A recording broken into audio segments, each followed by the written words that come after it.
Good afternoon. I want to welcome everybody to the June 21st, 2023 Budget, Finance, and Investment Committee.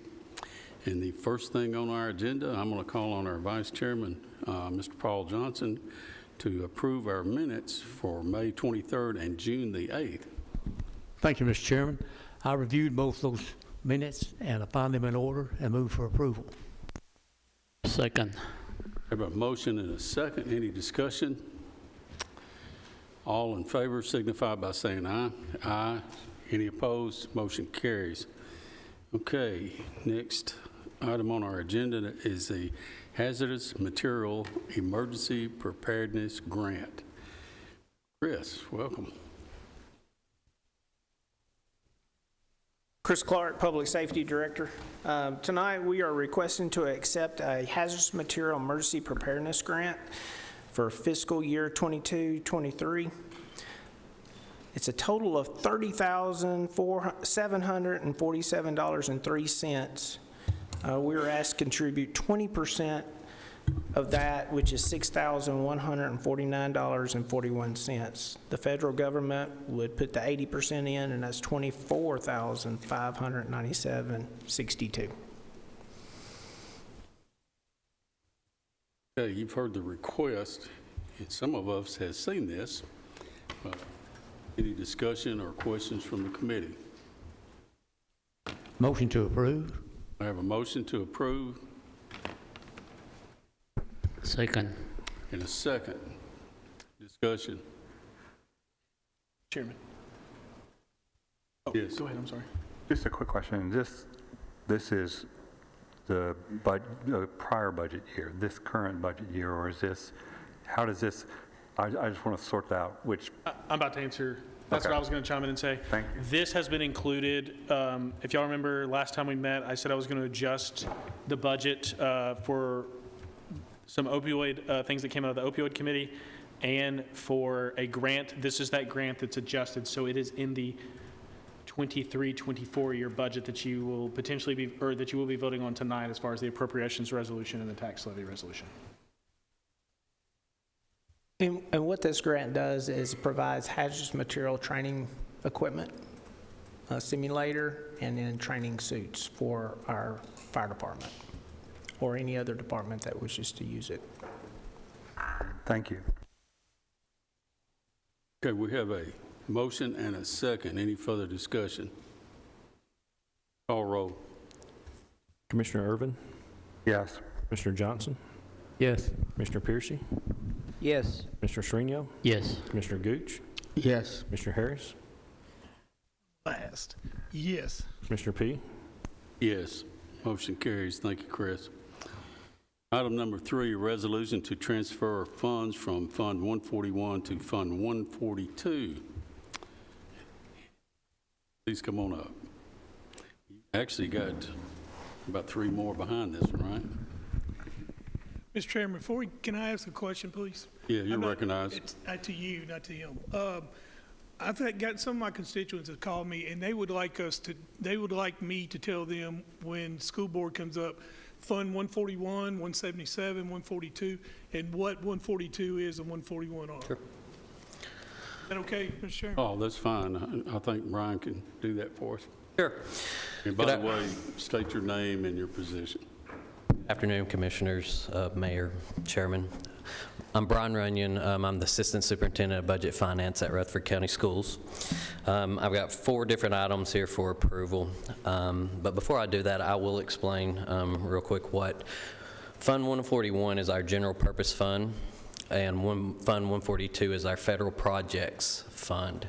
So there's 2 separate funds, and what this resolution is, I mean, it is explanatory somewhat in the resolution, but I was going to take questions on that first before I read the resolution, just to see if there was anything that anyone doesn't understand about it. And the reason for that is we actually did one of these resolutions last year, an emergency resolution for a temporary transfer. This is more a permanent transfer to move the money over into our federal projects fund of 142 to cover cash deficit issues that we run into throughout the year. in the Fund 142 because it's done on a reimbursement basis instead of an advance basis. So we, at certain times throughout the year, we will hit a cash deficit in there because our payroll in 142 has grown larger than whenever we actually did the original resolution several years ago. And now it's to the point where, you know, our fund is getting larger, our amounts, our expenditures, our payroll's getting larger. And because we have to do that on a reimbursement basis, we have to estimate our payroll from one month to the next and then do a reconciliation the next month in order to be able to make sure that we're not requesting too much money. So that's what this resolution is to move an additional $3 million from Fund 141 into 142 to be able to cover those cash deficits. Are there any questions, or do you want me to read the resolution? So Mr. Irvin, you're recognized. So you're basically trying to bump up the fund balance a little bit? So for what it's going purposes into, of- it's for going, cash yes, what it'll do is it'll go into the committed fund balance in Fund 142. So that will allow us to have enough cash flow in there whenever we get to the point where we do a monthly payroll or a bi-weekly payroll in order to have enough cash flow in there until we get the reimbursements back from the state. Just to interject some, Chairman Phillips. Brian, why has this in the past been considered temporary? I think it starts off, and Michael maybe can answer this a little bit more than I can, but I believe that we just did it on a temporary basis because we would transfer it over to 142 and then move it back to 141 fund after we were finished with the fiscal year. The state has done a resolution, or they have created a resolution template to make it permanent. So I believe it's actually in TCA where, you know, you have those statutes, but for the reason why we did it temporary, I can't answer that question because I don't know. But what this is a permanent transfer where we, if needed though, we can transfer it back into 141. Which is where it should be, permanent. Well, let me clarify. We already have some permanent money over there in a committed fund balance. When the federal government started releasing a lot of, for schools, it was called ESSER money. Our version was ARPA money. A lot of school systems, including Rutherford and all around the state, had to transfer some temporary funding because when you get an injection of $40 million to spend on a reimbursement basis, you need some temporary cash flow to be able to spend and get that. So that's where the temporary version comes in. And then they already have, I believe off the top of my head, $2 million in permanent money over there, so that they're wanting to add an additional $3 million of permanent money to up to $5 million because cost and revenue in that fund has increased, so they need additional cash flow. But that permanent sounds like where it should be. Well, keep in mind this money originates from 141, so I believe this resolution also reads that if we don't need it, we would move it back. So technically, this money should be, in an all-perfect world, to be in 141, but from a permanent basis, we need cash flow in 142. Thank you. Quick question. Mr. Chairman? You're recognized, Mr. Irvin. Go ahead, I'm sorry. Okay. What's the timing for most of the reimbursements? It really varies, and it can be anywhere from 5 days to 20 days. According to the state, they give us somewhere between 7 to 10 business days to receive those, if not a holiday, and then sometimes it can be longer if there's a holiday within that week. And then a lot of the times during the end of the fiscal year, whenever a lot of the districts are requesting funds, there tends to be a bottleneck at times, and it could take up to 14 days. So it's, like I said, we have to estimate the payroll that we currently have in 142 in order to be able to time that correctly to where we're not running in that deficit. So that's going to allow us to be able to be a little bit more accurate in our payroll request whenever we go to request it from the state. Chairman Harris, you're recognized. Does the TISA money come in all at once, or is it spread out? Are you talking about the monthly payments? It comes in on a monthly basis. TISA does. So, I mean, this budget is so heavily, TISA money. So I'm just wondering, is $3 million, is that going to cover us on that? Or is this something you're going to have to come back to us and ask for more? Well, the TISA money is state money, so that's not, Oh, so we're that's talking not going into 142. That's 141 money, so yes. I'm wrong. So, Any other questions for Ryan? We have a motion on this, Mark. Hearing no further discussion, I'll entertain a motion to make this transfer. I'll make a motion to approve. We have a motion and a second. Any further discussion? Call roll, Mark. Commissioner Urban, Yes. Commissioner Johnson, Yes. Commissioner Piercy, Yes. Commissioner Shrino, Yes. Commissioner Gooch, Yes. Commissioner Harris, Yes. Commissioner P. Yes, motion carries. Item 4, General Purpose School Fund Budget Amendment. Brian, please continue. okay, so our first budget amendment is in Fund 141, which is the General Purpose School Fund. What this amendment is a final year cleanup amendment that budgets funds for items such as leave payouts, increases for degree and certification, pay scale changes, additional costs for contracted services such as instructional software, stripping and waxing of school floors, Genesis Academy, and capital outlay for construction. Funding for these expenses to come from a portion of revenue collected over budgeted amounts and moving budgeted expenditures between accounts within object codes. There's also, on page 5 of your iPad, the $3 million that we just talked about, the actual budget amendment to actually budget for that movement of that money.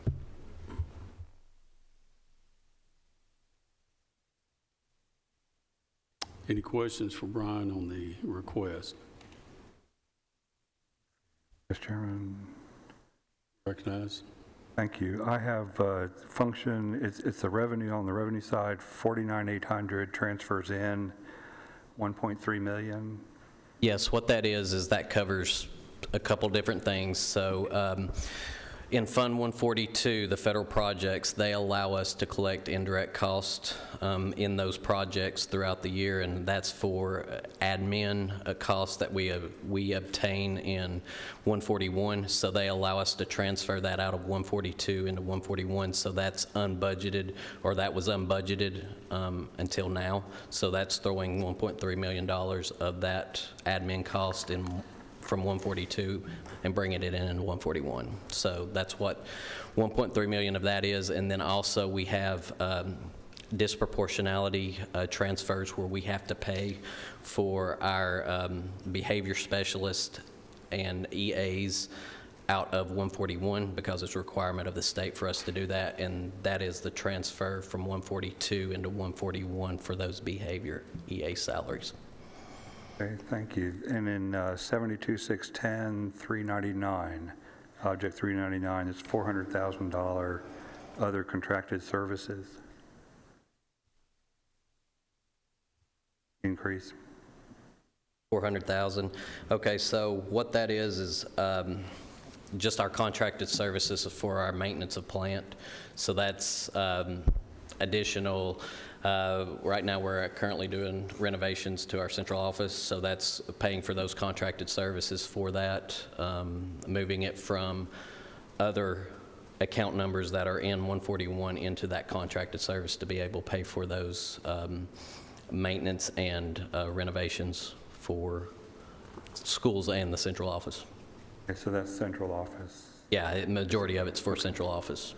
Okay, and then 72,620, 399, maintenance of plant, other contracted services, 1.1 million.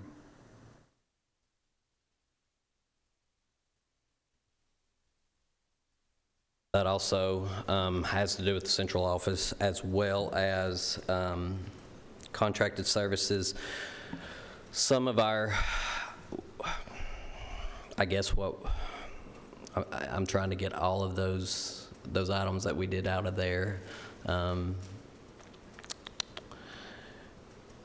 A lot of it is for custodial supplies. That's some of it because those costs have increased. So we have that. And then we also have some contracted services for custodians because we were not able to obtain them as permanent employees, so we do have custodial services out of there as well. So, but the majority of it is for custodians, for the renovations at the central office, and then for custodial supplies. Okay, and right below that, there's 499 for $750,000.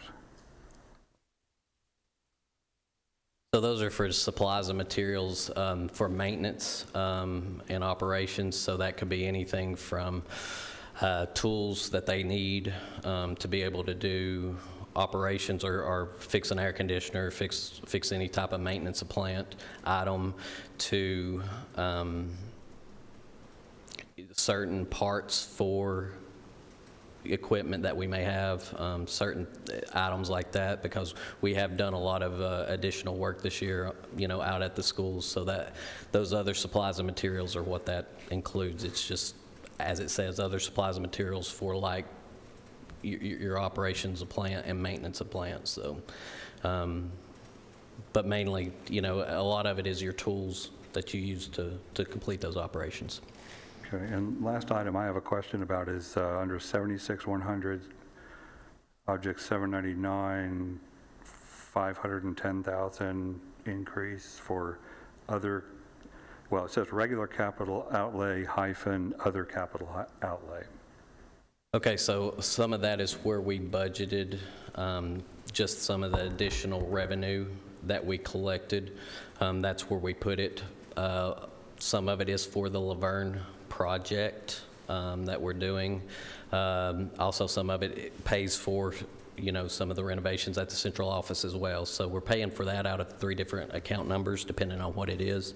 But the majority of it is what we did not place in another expenditure line. We just put it in 76-100, the additional amount that we budgeted in revenue that we didn't have a place to put it. You mentioned the revenue. Where is it from? The revenue from? The revenue, it came, so we had $2.6 million in revenue, 2.609,367 in revenue. So we did not budget all of that in other accounts, so we put it in the 76-100 account, in the 76-100, 799 account. So we did not budget it in another account like 71-100 because we had already done transfers in between those account numbers. So we had an additional $200,000 or $300,000 left that was put in 76-100, 799 of that 2.6 million. Okay, thank you, Mr. Chairman.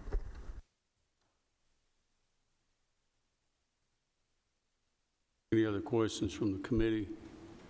Chairman Gooch, you're on Health and Ed, correct? How did this come out of your committee? Unanimous, and we gave quite a bit of discussion to it, if I remember correctly. Any further questions from the committee? Hearing none, I'll entertain a motion. Make a motion to approve. I have a motion to approve. Do I hear a second? Second. Second, Commissioner Irving. Any further discussion? Call roll, Mark. Commissioner Irvin?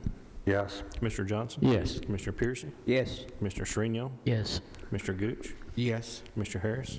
Yes. Mr. P? Yes, motion carries.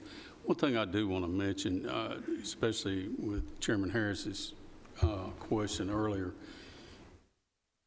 a lot of times people watching at home won't understand these different items that we're moving from one category to another. I want to point out that almost always this is not new money. This is money that's already been budgeted, already been earmarked for that. Sometimes it's been moved from one category to another because of rule changes that we get handed down from the state. Sometimes it's for end of the year cleanup, that kind of thing. But whenever we have new unassigned fund balance money, we're going to make you aware of that. So just so people at home know. Now, let's go to item 5, Centralized Cafeteria Fund Budget Amendment. Okay, this is Fund 143 Amendment, Centralized Cafeteria Fund, and this one is also no new money. This is an amendment to do a final cleanup to move expenditures from food supplies to other line items to cover expenses over budgeted amounts due to additional professional development, increased costs to supplies and material, and in-district travel.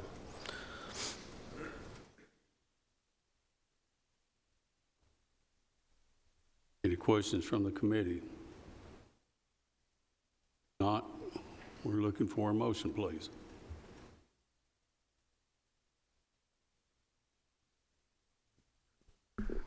Move to approve. I have a motion from Commissioner Sereno. Second. With second. Chairman Gooch, thank you. Any further questions? Hear none, call roll, please. Commissioner Irvin? Yes. Commissioner Johnson? Yes. Commissioner Piercy? Yes. Commissioner Sereno? Yes. Commissioner Gooch? Yes. Commissioner Harris? Commissioner P? Yes, motion carries. Item 6, Education Capital Projects Fund Budget Transfer. Okay, so this is the Educational Capital Projects end-of-year cleanup amendment, which is Fund 177. This is a routine annual cleanup amendment to true up expenditure line items at fiscal year end. This amendment moves money to increase multiple object codes in the amount of $69,361 to cover additional expenses for construction, fire damper testing, and architecture fees for chairlift project. The money was decreased from Object Code 335 that had additional budgeted money available to move. And again, this is no new money. This is just transfers within the function of 177. Any questions for? Motion to approve. I have a motion, Commissioner Irving. Do I hear a second? Second. Commissioner Sereno seconds the motion. Any further discussion? Call roll, Mark. Commissioner Irvin? Commissioner Johnson? Yes. Commissioner Piercy? Commissioner Sereno? Yes. Commissioner Gooch? Yes. Commissioner Harris? Yes. Commissioner P? Motion carries. Thank you, Brian. Thank you, Commissioners. Item 7, grant request through the Rutherford Opioid Board. Michael, are you going to cover this one, or? Yes. Okay. So we have two things forwarded to us from the Rutherford County Opioid Board. The first one is a appropriation to Doors of Hope, not to exceed $144,340. This would go into effect in July. And the next thing that was forwarded to us was adding an additional position in the Rutherford County Probation Department for approximately $81,685.27. This would fund a counselor position for the Rutherford County Probation Office, and it would go into effect in July of 2023. One thing I want to add is we did include this in the budget for next year. That was part of the changes we said we were going to make. And I do believe the probation director is here tonight for any questions on that position. And then Commissioner Harris, I do believe this was unanimous out of Opioid Board, if that's correct. You recognize Chairman Harris? Yeah, what it is Doors of Hope, we're going to be funding 3 nurses to look after people that come into them for help, which I think this is very important, saves lives. As far as Rutherford County Probation, we had, I tell you what, can we let Alyssa talk, because I can't remember the numbers. So, can I? I don't think, we don't have to suspend the rules to let her talk. Please come on up. I can't remember the numbers, Alyssa.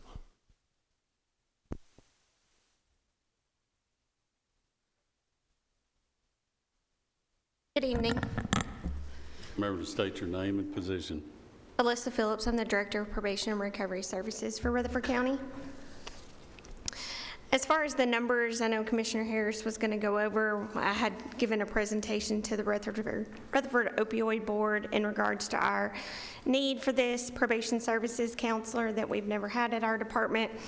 And in doing that, I presented the need to show where we were at as far as drug screen statistics, our opioid use as far as those that are on probation that are being drug screened, one of which is alarming would be fentanyl. Fentanyl is very quickly becoming a drug of choice in our community. You know, if you were to ask me that a year ago, it was quite uncommon to see fentanyl to come back in a drug screen, but it usually was companioned with another illegal substance. That person might smoke marijuana or use methamphetamines, and then they would also test positive for fentanyl. So it was not very common. Now we have gotten to the point where fentanyl is the sole drug of choice, where that individual is only using fentanyl, and they're not coming back for any other illegal drug substance or illegal substance. As far as the numbers for probation and our drug screening, since probation for Rutherford County was established on April 1st of 2016, we've seen a substantial number of overdose deaths in our department. Those individuals are the people that we serve, that we see, that we talk to, that we get to know their family, that we work with, and they come out of the court system. And of course, you know, when they first come into court, they're not always happy to see us, so it takes a little time to establish that relationship. But since we were established on April 1st of 2016, we have lost 75 people. And that number I would only anticipate to continue to grow as it has in years. In regards to the opioid use, right now for our department, we currently supervise 185 individuals that have illegally possessed opioids. That means they did not have a valid prescription, or they were using heroin, or they were in possession of fentanyl. We have 26 active participants in our Tennessee Recovery Oriented Compliance Strategy Program, which is a specialty program that was started in September of 2022. Those that are in public safety would be familiar with that. So that is a new program to our department. Those individuals are actually assessed, and they have been diagnosed with a substance use disorder. And from 2020, so what I did is I pulled opioid use numbers for the last 3 years. From 2020 to 2022, we had 752 drug screens return a positive for opioids. Of those 752, 275 were opiates, 355 for oxycodone, 116 for fentanyl, and 6 for heroin. So far this year, from January 1, when I ran these numbers on the 13th of June, we had 159 drug screens return a positive for opiates, 38 opiates, 58 oxycodone, 62 fentanyl, and 1 heroin. So if you look at the numbers of in a 2-year period of 116 individuals testing positive for fentanyl from 2020 to 2022, so far within a 6-month window, we've had 62 individuals test positive for fentanyl. So in saying that, if those numbers continued at the same rate that they are, by the end of this year, that percentage will have increased 135% just in fentanyl use. So I just presented that to the Rutherford Opioid Board. Again, this is a position that probation has never had. Probation is always viewed as a punitive department, and that's something that I really solely tried to step away from so that we could be more rehabilitative, because it is important for those individuals that are justice involved when they get on probation to give them the tools that they need in order to be successful.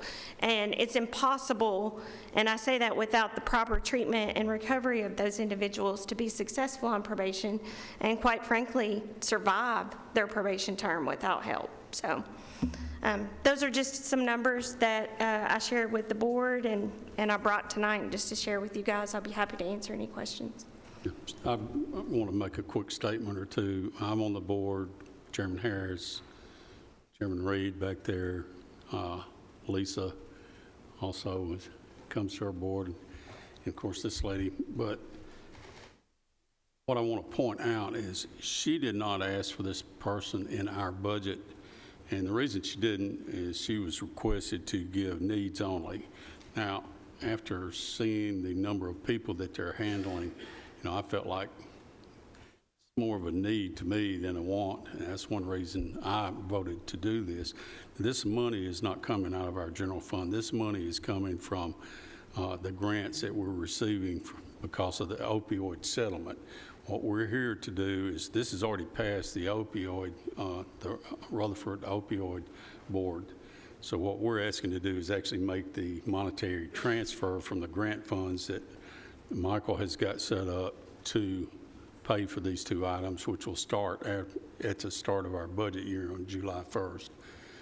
So just so people at home know, this is not money coming out of the general fund again, not new money. This is opioid settlement money that we're using to fight this epidemic. And one other thing I want to point out about this position is this is something that is keeping people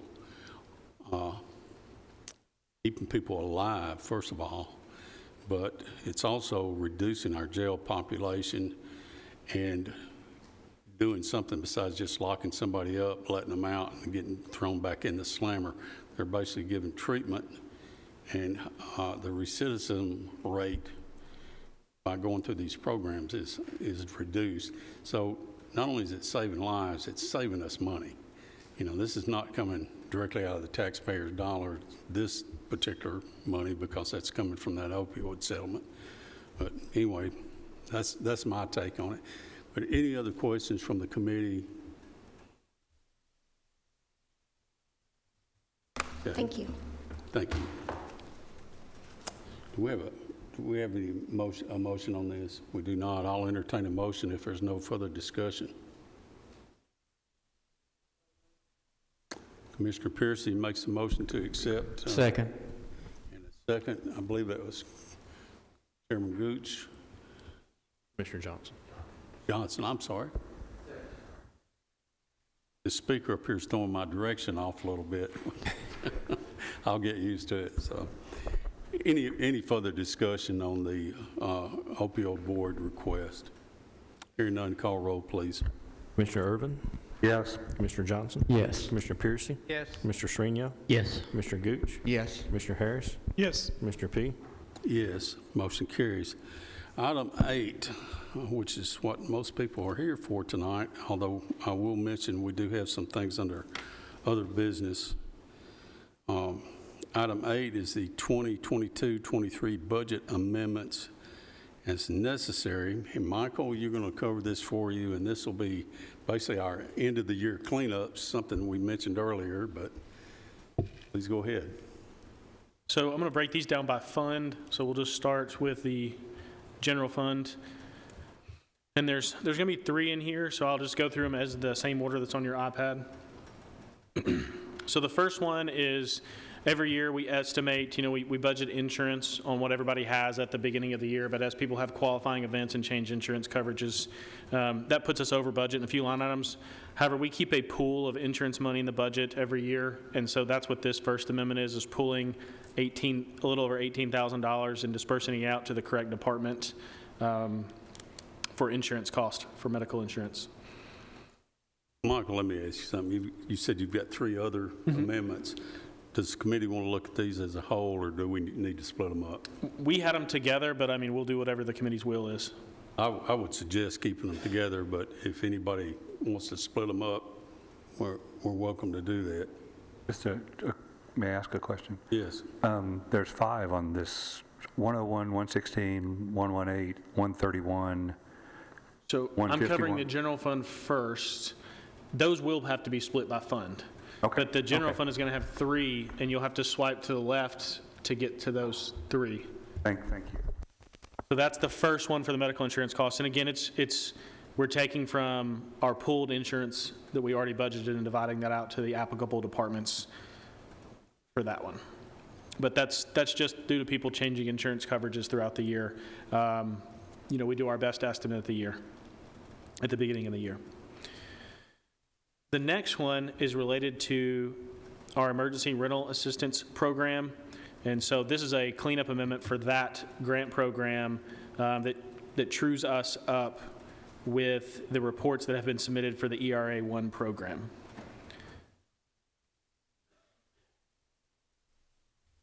Any questions for Michael on this program?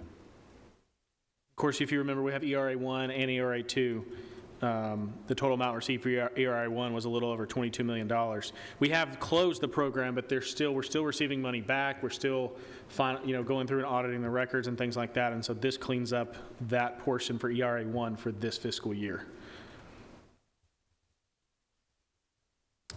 Okay, and then the next one is our large cleanup amendment. This amendment's going to be very similar to the school amendment that you saw earlier for their 141. This is going to be for our County General Fund 101. And the first, 3 or 4 pages are all revenue amendments. And so that's us adding and decreasing, shoring up our revenue estimates for this fiscal year. And I want to point out one thing to one or two things on here as we go through some of the bigger amounts. If you'll notice on property tax on that first page, we've already gotten more than what we've budgeted. However, you don't see us budgeting an increase, and that's due to some potential properties going through the appeals process that could lower that back down to our budgeted amount. So that's one of the reasons you don't see an amendment there. And then the largest amendment that you're going to see is going to be for investment income, and that's going to be on the third page, and you're going to see an $8 million adjustment for investment income. So we've been locking in interest rates pretty well. I do believe the county trustee's office locked in about $150 million at over 5% the other day. So that's really good news for us. But that's just touching on the largest item. So as you go through there, we're adjusting revenues up or down. I'll be happy to answer any specific questions about any of those revenues. I will point out one other thing. If you see them highlighted in yellow and there's a number out to the right, that means those revenues are restricted. They do not go into the unassigned fund balance, so I just want to point that out as well.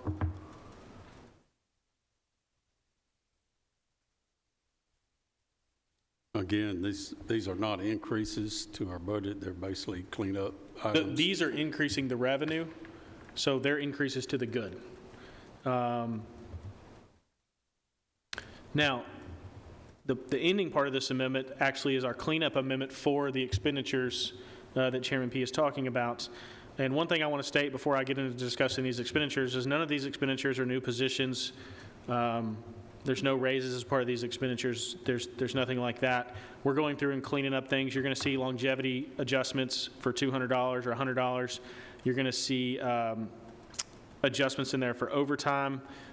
Several of our overtime adjustments are larger, but they're also due to the tornado cleanup that we had as well. Now, we will ultimately be reimbursed by FEMA at certain points down the road, but we have to go ahead and pay for that expenditure now. The other thing that you'll see on this fund and the rest of the funds is an adjustment to trustees commission. So anytime as we get more money, we have to pay the trustees commission as well.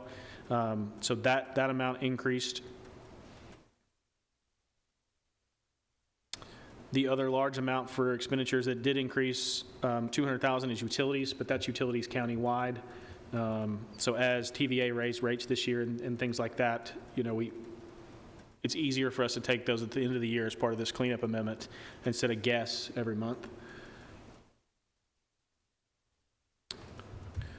And then a couple of the other large amendments you'll see towards the end are the Chamber of Commerce and Stones River Greenway. That's our percentage of hotel motel tax. So if hotel motel tax is up, then we have to revise the expenditure we pay out where that flows to the chamber and for the Greenway. And then I do have one change as I go over that. If there's one change that's not on the iPad that we had a change late, and that's an additional, let me read you that dollar amount. That's an additional $20,482, and that is for pension, Social Security, and Medicare costs related to some of the overtime that did not make it part of this amendment. So that will increase expenditures by $20,482.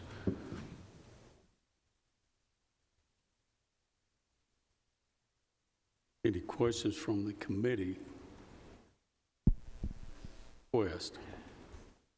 Chair, if I may, so this is, Mike, this is the first of these 5 budget amendments. This is the first one. There's 3 in here related to the general fund. The first one is the Okay. employee insurance, the second one is the ERA amendment, and then the third one is going to be the full County General Fund 101 cleanup amendment that's going to involve revenue and expenditures for the fiscal year. And what's the total of the, you said it was in the good. So the So what net is that- difference, the net difference to unassigned is approximately $8.8 million. How much? $8.8 million. And to be specific, it's $8,881,471 minus $20,482. And that's just revenue adjustments that That's correct. we talked about. Okay. Now, I want to caution, because I get this question a lot now that we've kind of looked over this, I want to caution, this revenue has already been budgeted for next year, so this is not something that we can add to reoccurring revenue for next year. This is one-time money and injection into fund balance. Now, if y'all remember, as part of the proposed budget, I'll touch on this again here in a minute, but if you remember, as part of the proposed budget that we'll talk about here in a minute, even with the increase in property tax, we still didn't get to above 27 or 28%. The hope was that this would push us 1 or 2% to get us to keep that AAA bond rating. So I just, tying this all together full circle, that's kind of what we were talking about when this was coming. The other thing I will mention is Chairman P mentioned last budget meeting, we approved a budget amendment out of fund balance, and we said we would have some money coming back into fund balance. This is part of that coming back full circle. So this actually would increase the ending fund balance, not revenue. It will, this amendment increases revenue, and the offset, because there's more revenue amendments here than expenditures, then yes, it would increase unassigned fund balance. And that's where the good is. Yes, budgeted though. Because keep in mind, all of these are budgeted, not actual.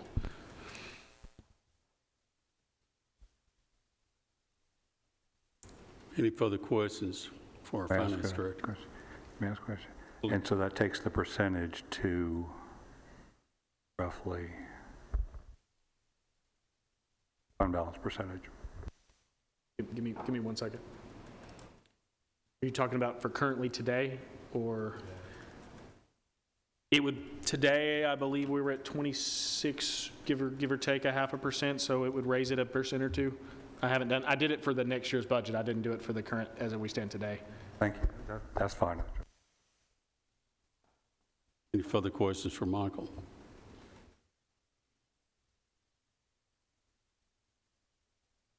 I will entertain a motion.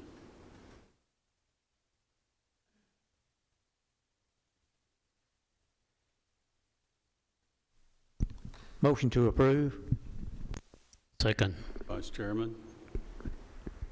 Reno. Again, this is year-end cleanup. Any further discussion? Call roll, Mark. Commissioner Irvin? Yes. Commissioner Johnson? Yes. Commissioner Piercy? Yes. Commissioner Shrino? Yes. Commissioner Gooch? Yes. Commissioner Harris? Yes. Commissioner P? Yes, motion carries. Thank you, Michael. All right, item 9, 2023-24. Still on We number still 8. on number I'm sorry. We're going to continue on with this. I'm Other funds. anxious to get through. All right, so the next one, going down by fund, so this will be Fund 116, our solid waste fund. All of these amendments are going to be now in the same format, so we're going to be amending revenue either up or down. There is a net total, and so this amendment here is in the same exact format. We're amending revenue, some increased revenue, and decreasing one revenue. This amendment also does not add any new positions. It does the same thing as the other cleanup amendment. It covers some overtime pay, covers some additional utilities, things of that nature. Now, the one thing this amendment does differ as well is this amendment also covers a change order for one of the convenience centers due to asphalt. Y'all saw one for one of the previous locations, I believe it was with the last meeting. This one covers the rest of the convenience centers. You'll notice it down there in the transfers out column is an increase, but it's in a decrease in the asphalt line. So we're covering that within the solid waste budget, but there's an $82,000 approximately change order for the convenience centers. But this does not use any new money, and this would be a net difference to the fund balance in that fund of right under $700,000.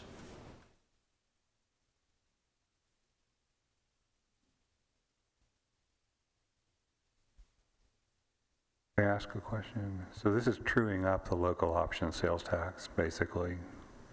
Yes, that's an estimate, because as of the time we did this report, which was at the end of May, and we have since gotten some more sales tax, but we had gotten 5.4 million, but we still had, a couple months left out there, so we knew we're anticipating the new budget to be 6.3 million for that instead of 5.7 for sales tax. Thank you. Any further questions for Michael? Take the motion. A motion to approve. Second. Commissioner Pierce, second. Commissioner Irving. Any further discussion? Call roll, please. Commissioner Irvin? Yes. Commissioner Johnson?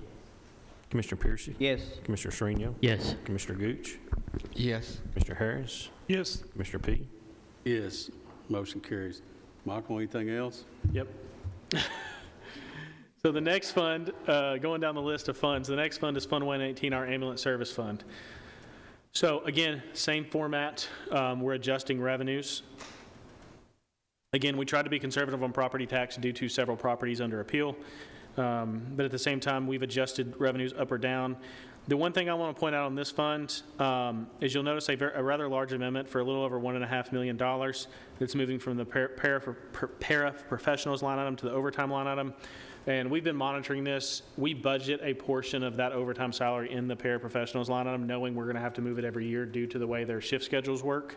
And so at the end of the year, we know exactly what that amount is, so we transfer that down. But you'll see it's a wash. It comes from one expense line to another. And then, of course, we have to increase their trustees' commissions, and their judgments line item needed an increase this year as well. But other than that, this will be a net increase to their fund balance of a little over $82,000. Questions? We'll entertain a motion for this transfer.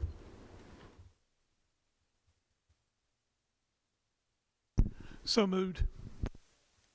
Have a motion and a second. Any further discussion on the ambulance service fund? Call roll, Mark. Commissioner Irvin? Yes. Commissioner Johnson? Yes. Commissioner Piercy? Yes. Commissioner Srinio? Yes. Commissioner Gooch? Yes. Commissioner Harris? Yes. Commissioner P? Yes. Okay, then the next fund we have is our highway fund, Fund 131.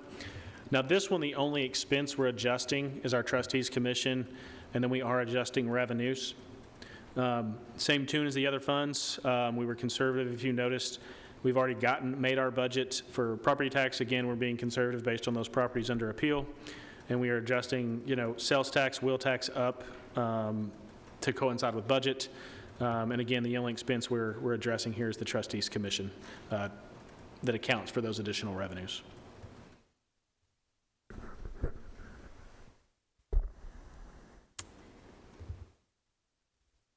Any questions? Motion to approve. Have a motion and a second. I believe that was Commissioner Piercy, Irving. Any further discussion? Call roll. Commissioner Irvin?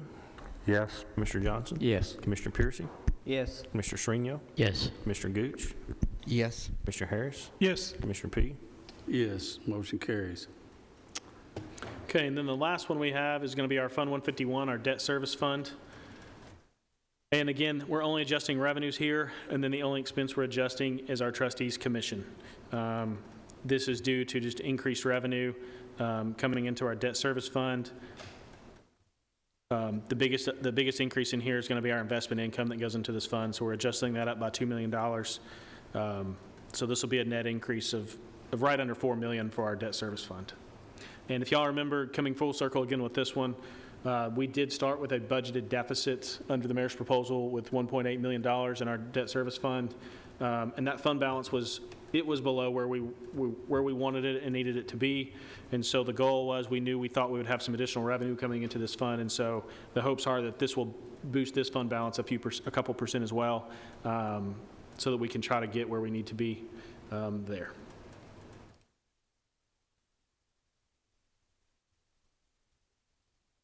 Okay, you've heard the change requested. Do I hear a motion or any discussion?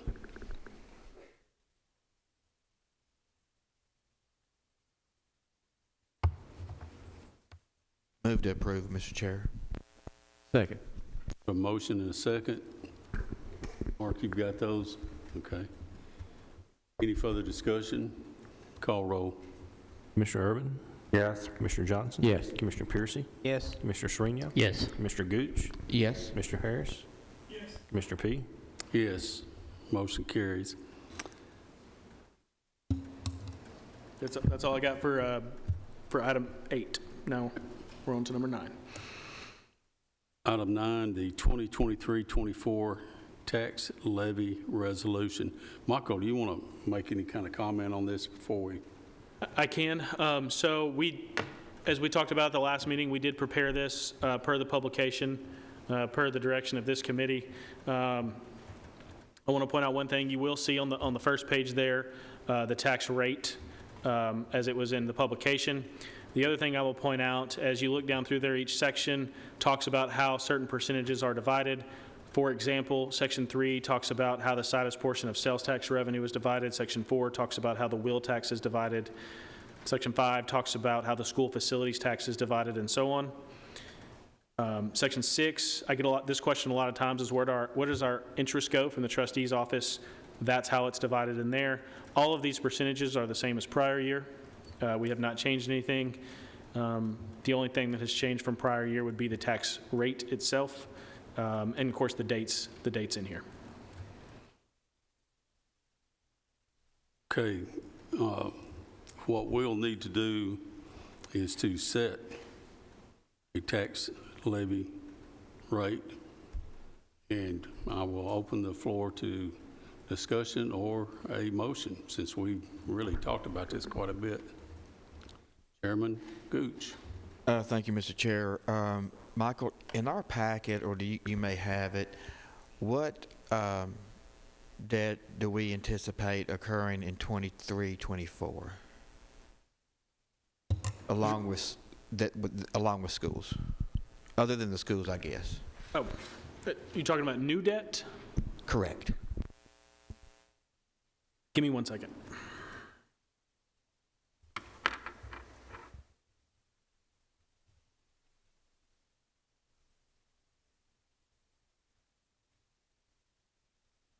Okay, so I'll just read out all the new debt. I think that's going to be the easiest, just to make sure I cover everything. So we had the high school additions for $156 million. We had the $60 million for an elementary school. We budgeted approximately $20 million for a potential transfer station or a solid waste solution there. $6 million for the I-24 Buchanan Road project, and then an additional $6 million for either a potential the name is slipping me, forensic center. And then the other thing we were accounting for there, if something did not work with the forensic center, was a potential Del Webb that we'll have to come up with funding for as well. So those were the items. Okay, so the high school additions, an elementary school, a transfer station of $25 million. Sorry. 20 for the transfer station. 20, okay. And then the I-24 project, forensic center, $6 million, and then Del Webb. So with that new debt, that is what is setting the amount in debt service with the associated tax rate. Is that correct? Well, the other thing that's in there, keep in mind, is we started the year with a approximately $10 million deficit in debt service. So you will see 11 new pennies into debt service. So it doesn't account for just that. It accounts for making up for some of the deficit from the prior year as well. Gotcha. And that leaves what ending fund balance does that leave in debt service? With the revenue amendment approved tonight, of course that's an estimate. That's a budget amendment. But assuming we hit all of those estimates, that would leave approximately in between 55 and 60% budgeted.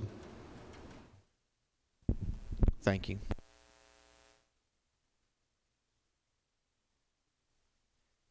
Any other comments from the committee? Chairman Harris, you're recognized. I'd like to make a motion to approve. Second. Got a motion to approve, and I assume what you're saying is the proposal that was sent for publication and the changes that have been made up to now.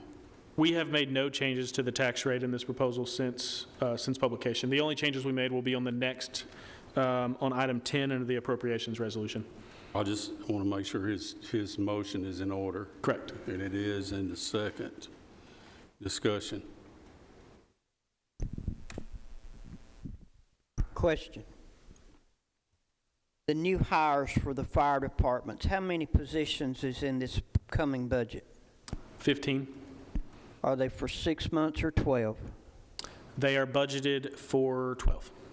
Could they not be cut to 6 since they will not be needed till probably January, February when the building is completed? Yes, one of the things we were anticipating was that, however, we had 2 more public health and safety buildings coming online next year. So when we were looking at our, when me and the mayor were looking at his 2 to 5 year plan, we were trying to avoid one of the issues we had this year, which was an additional 15 firefighters coming on, about an additional $1 million we had to account for in this year's budget that were hired last year. And so we were trying to kind of get out in front of that, where we didn't have such a large hit next year with a potential 30 firefighters coming on board for a potential Del Webb or Christiana station. Thank you.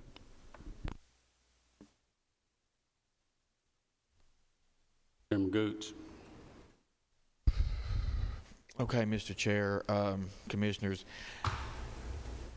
I want to talk about an idea that I have. It's kind of Is it related to this motion, sir? Yes, sir. Continue. Well, you can, if I start it and you tell me it's not, then I'll stop. All right. 7 components, I guess, and I'll just kind of read slow and maybe have it in the form of an amendment. But if there's a second, obviously we can discuss it. If there's no second, then I know that I've tried everything. So you're addressing this as an amendment to the motion then? Correct. And I think that's in order. Go Okay. ahead. All right, thank you, Mr. Chair. And let me just say what motivates me on this, and I know that in last meetings I've tried to come up, and I know others have also. I'm not going to be talking about a fire district, okay? Fire tax is out. I fundamentally believe with others here also, I'm sure, that the property tax is fundamentally the most unfair and immoral tax that I can think of. But it's what we're stuck with. And so I just want you to know what is motivating me. And what I have to list, some of it's very difficult, and I get that. But number one, we will, been told that we will receive a state grant for SROs for $3,750,000. That would be added to our revenue. Number two, moving 2 cents from ambulance to general fund, $3 million. Number 3, cut 12 deputies, $942,000. Cut 9 SROs and 1 SRO sergeant, $800,000. Move $650,000 from highway to general fund.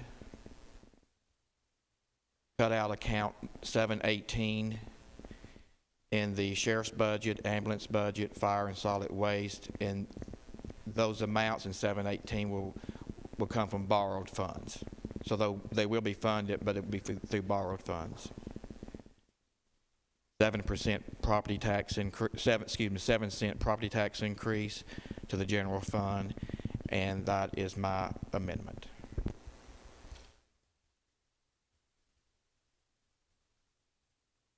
Hey, Michael, did you get all that down? Mark? No, sir. Can you tell me what you said before the 718 accounts? Between the 9 SROs and the 718 accounts? Highway fund was $650,000. Sorry, I didn't hear that. From highway to general, 650,000. Okay. Excuse me, Commissioner, I'm sorry. I did catch that number, so that's why I was interjecting, sorry. Mark, did you get the rest of it? And tell me the departments that we're going to cut 718 on. Sheriff was the first one. Where did it go? Okay, sheriff, ambulance, fire, solid waste. That's $4,850,000, but it would be funded through borrowed money.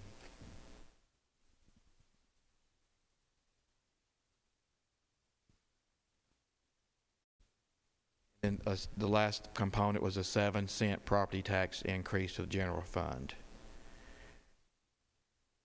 And Mr. Chair, if there's no second, we can just move on. Okay, I just want to make sure what you mentioned is out there and we've got it down right. Is there a second on this motion? Second, he worked on it awful hard. Okay, we have a motion and a second. And Michael? All right, I've got some, I was waiting to see if it got a second, but I've got a couple Right. clarifications. Go ahead. I'll let you address it first. This is going to take me a minute. So first thing I want to clarify, you want to move out of solid waste, their 718, but it has no property tax in it, but you want to move that to debt service, correct? No. Okay, are you talking about item number 5? I think you said you wanted to move your item, object code 718, and you named solid waste as a department. Yes, I did. You want to move that to borrowed even though it doesn't have any, Well, that wouldn't help with the property tax at all. that fund has no property tax in it. Then just take it out. Well, if this, I can remove that if the second would agree, or we can just keep it in.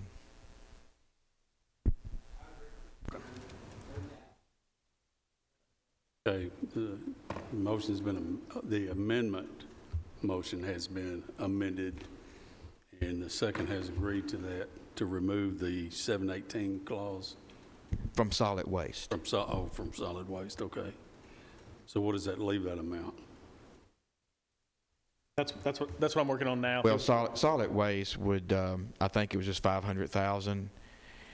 And so that would, I guess, mean $4,350,000 that would be on borrowed money.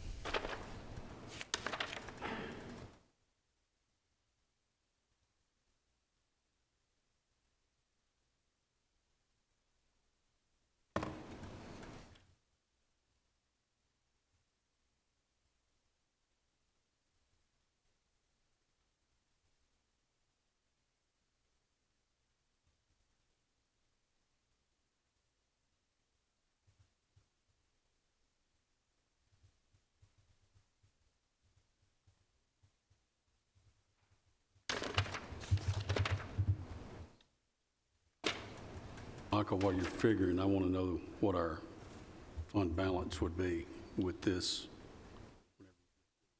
whenever you get your calculations done.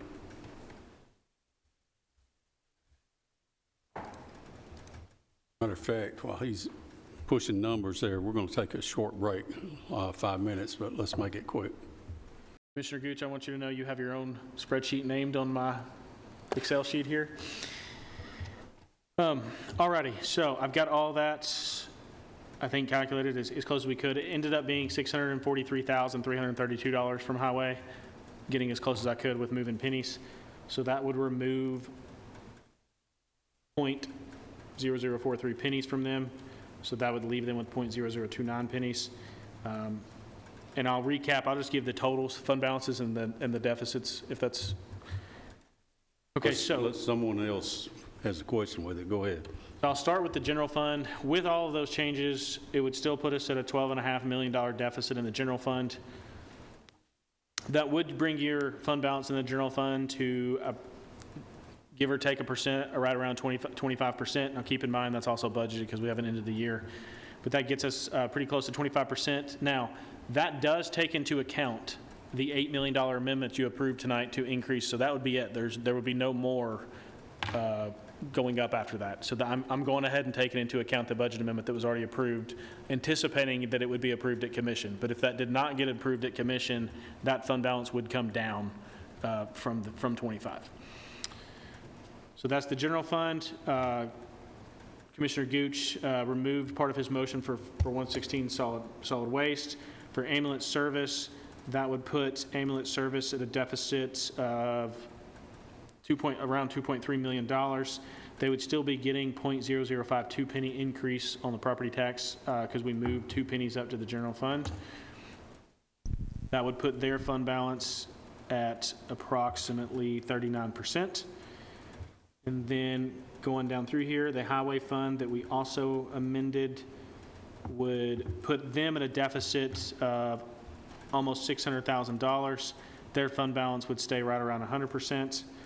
Now, keep in mind, the property tax portion affects the public works portion of their fund. So that is just something to keep in mind. Then our debt service fund would also increase. That would grow to a deficit of about $2.2 million, and that fund balance would drop to close to 50%. What fund did you say that was? 151, our debt service fund. That would leave, based on the numbers I have, that would still leave a property tax increase of 5.89%. That'd be approximately 9.25 pennies.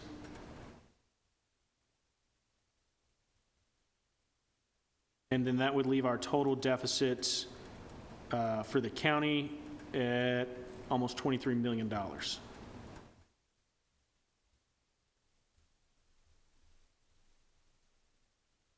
think I got everything. I think I covered everything. Okay, so, thank you. And sorry, can I mention one other thing? One other thing I want to mention, I did take into account the 3.7 that you asked me to asked me to include here. I do want to point out that we did have a meeting with the state the other day. The sheriff's office also had a meeting with the state. They had some information wrong. The school list that the state had was wrong, did not match our school list or the Department of Education school list. We still have not applied for that, so we are not sure when we would get it, and we have been told even if we get it, it would be on a year-to-year basis. So I think that's one thing to, if we even were to get it, to be cautious about.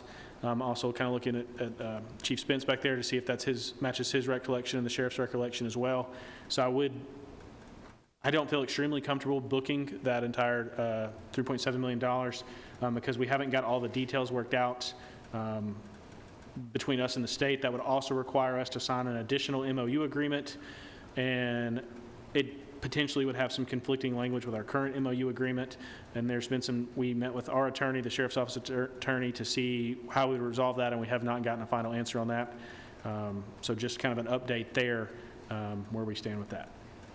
I'm kind of looking back at the sheriff. Did I cover, is that all of y'all's recollection as well? Okay, again, thank you. Now, you said on my last component, it was a 7-cent property tax increase.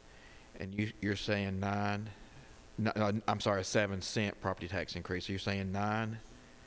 I'm making sure I read your motion right. You moved, according to where we started with all this, we had 2.52 pennies going to ambulance. You moved 2 of those to the general fund. And then I believe at the end of your motion, you added 7 cents to the general fund, and then we moved 0.0043 pennies from the highway fund up to the county general fund. But the total property tax increase would be 7 cents. Be 9.52. Because you had 7 plus the 2, so that's 8, 9. But but I'm sorry, we're just moving that. So I was taking into account, I misunderstood. So you would eliminate the entire 26 cents and then move an existing 2 cents from ambulance. Yes, and factoring in a total of a 7-cent property tax. Okay, I'm with you now. Let me read. So that would bring you to a 7-cent property tax increase. That's correct. And I think that would mainly affect the ending fund balance for general. Nope. For ambulance service would drop that. They would operate in a $6 million deficit. That would bring them to over a $6 million deficit at a 20% fund balance. And what would it do for general? Well, I'd already accounted for the 7 cents that you wanted to put in general, and you wanted 2 cents in there. And that 2 cents came from ambulance, but I was thinking you were talking about the 2 cents that was already, or 2.52 cents that was already proposed. But if I take away the proposed, that gets you a 7-cent property tax increase, which would be 4.33%. Now, I will caution that $6 million deficit is very large for that ambulance service fund.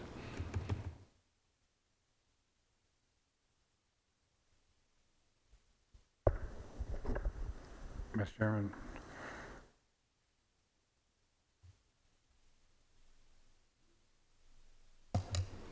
Mr. Irvin, you're recognized. Thank you. Could you outline again the public safety reductions that are contemplated by this amendment? So, and I'll just, let me recap to make sure I've got everything.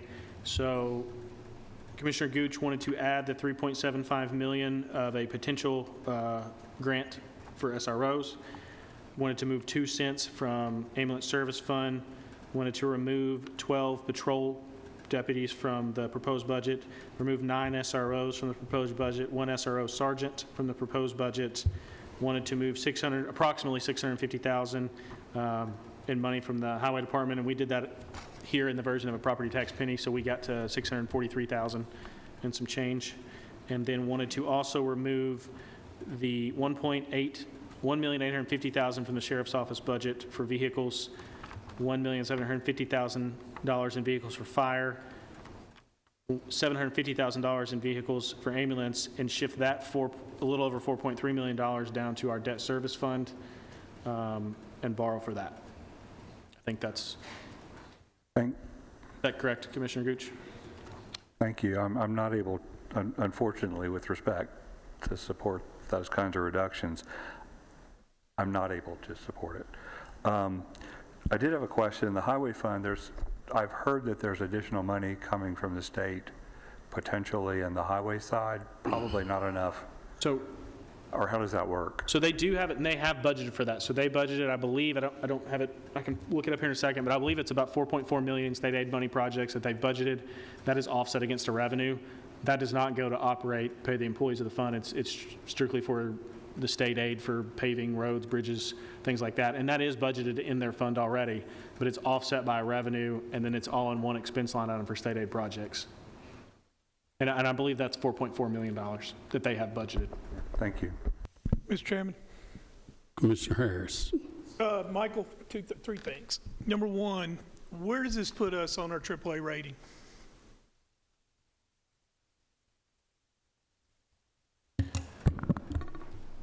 Again, I just want to preface this by saying I'm not Moody's or S&P, but my opinion would be that we would not be able to keep it at this right here. So we need to be at 30. Where will we be at here? With the, assuming that the budget amendment that we approved tonight, I'm assuming that that would pass on the 26th.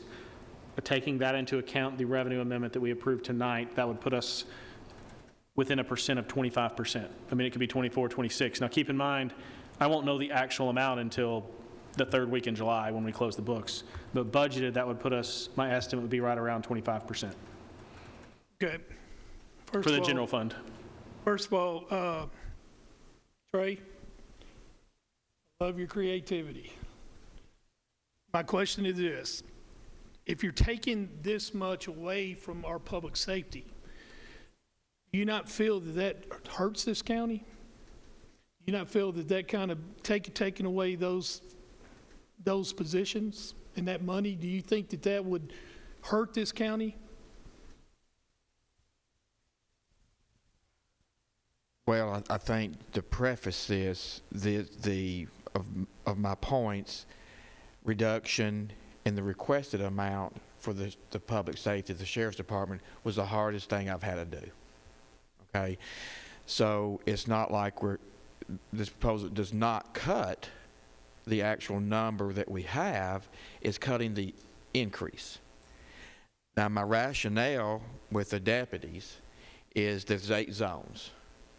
And so if we cut 12 deputies, that would leave 8, 1 for each zone, with the anticipation of looking at 8 more the following year, and then 8 more the next year. It's kind of like delaying the total amount that they're requesting. The SROs, again, I'm just having to look. This would be a request to put a 3rd one at each high school. And so is that something that we could talk about in a future year? And so it's not like the cut is cutting what they already have, is cutting their request. And again, that's one of the hardest decisions that I had to come up with to lower this immoral tax. So, I mean, we could hire 100 deputies and say, well, we're going to cut 50. Oh, you're cutting the deputies 50%. It's not like that, I don't think. Would we be much safer as a county? Obviously, yes. But it's at what point do you divide that line? At what point do you say, you know, that we can hire the 20 deputies, but will we be a safer county if we hired 50? Well, And the answer is yes, but we can't hire 50. And when I'm just saying, well, maybe we can't hire 20, maybe we can hire 8. well, let me counter that. So we approved the sheriff's budget based on a needs budget. Am I correct in that, saying that, Mayor? That is absolutely correct. So it's a needs budget. And so that's telling the sheriff's telling us, who's our head guy, that we need this for our county to continue to run in the safety that it gives us now. That's correct, am I right? That is absolutely correct. Moreover, these numbers that were created out of Sheriff Fitzhugh's budget were not just contrived out of just some idea, but state recognized levels that were acceptable for law enforcement for a county this size growing this quickly. And so we're behind. We're significantly behind. All this does is just, in some measure, not completely, but in some measure, catch us up. So that was the basis and the rationale for these numbers. And that gives my second point, Commissioner Gooch, is do you feel, and you know I have the utmost respect for you, I've always had, and I still do, no matter what happens in here, but do you feel this is kind of kicking the can down the road? I mean, do you not foresee that if we did something like this, and let me go ahead to the expert, to see what he says. Michael, based on these numbers and this projection that Mr. Gooch is, Commissioner Gooch is bringing out, would this kind of put us in a situation where we might have to raise taxes next year? Yes, I think looking through here, one of the biggest concerns I have would be for that 718 line item, just because, you know, every year we're trying to replace, I don't want to speak exactly for the sheriff's office, but I think somewhere in the neighborhood of 20 vehicles a year for sheriff. I think Brian has 4 to 5 ambulances or recaps a year, and then fire trucks, I believe, you know, as we're building these public health and safety buildings, we're going to have to buy in the neighborhood of 1 a year, 1 every 2 years, somewhere in that range.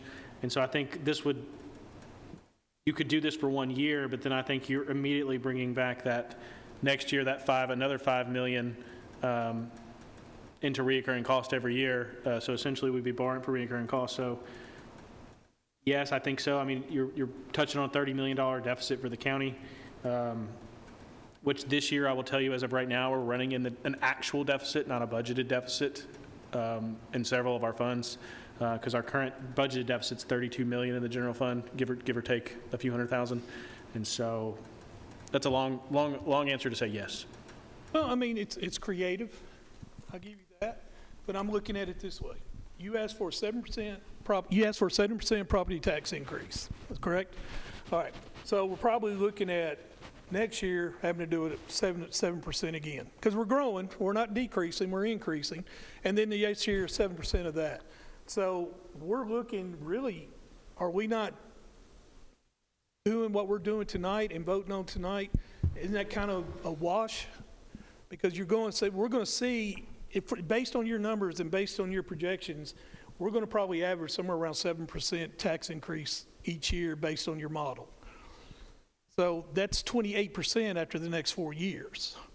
So there's no guarantee that 26, but we kind of bank that 26 is enough to carry us for a while. Because I ain't going to vote for another one. You got my word, Trey. But I'm saying, do we pay now or pay later? And it's hard for you to come back next year and ask for our taxpayers for another tax increase. Go ahead. Well, to that, we don't know. I mean, that's a good guess, a highly reasonable guess, but we just don't know. And I want each of the budget committee members, along with the full commission, to vote what they feel is best, okay? And if this amendment gets one vote, 6 no votes, I'm going to love y'all just the same. I'm fine with that, as long as I know y'all are voting what you feel. But again, my motivation, the fundamental foundation of this country is private ownership of property. And with the property tax, we never own our property. There's always a lien on it. And I know we're stuck with it. That's what we've been given.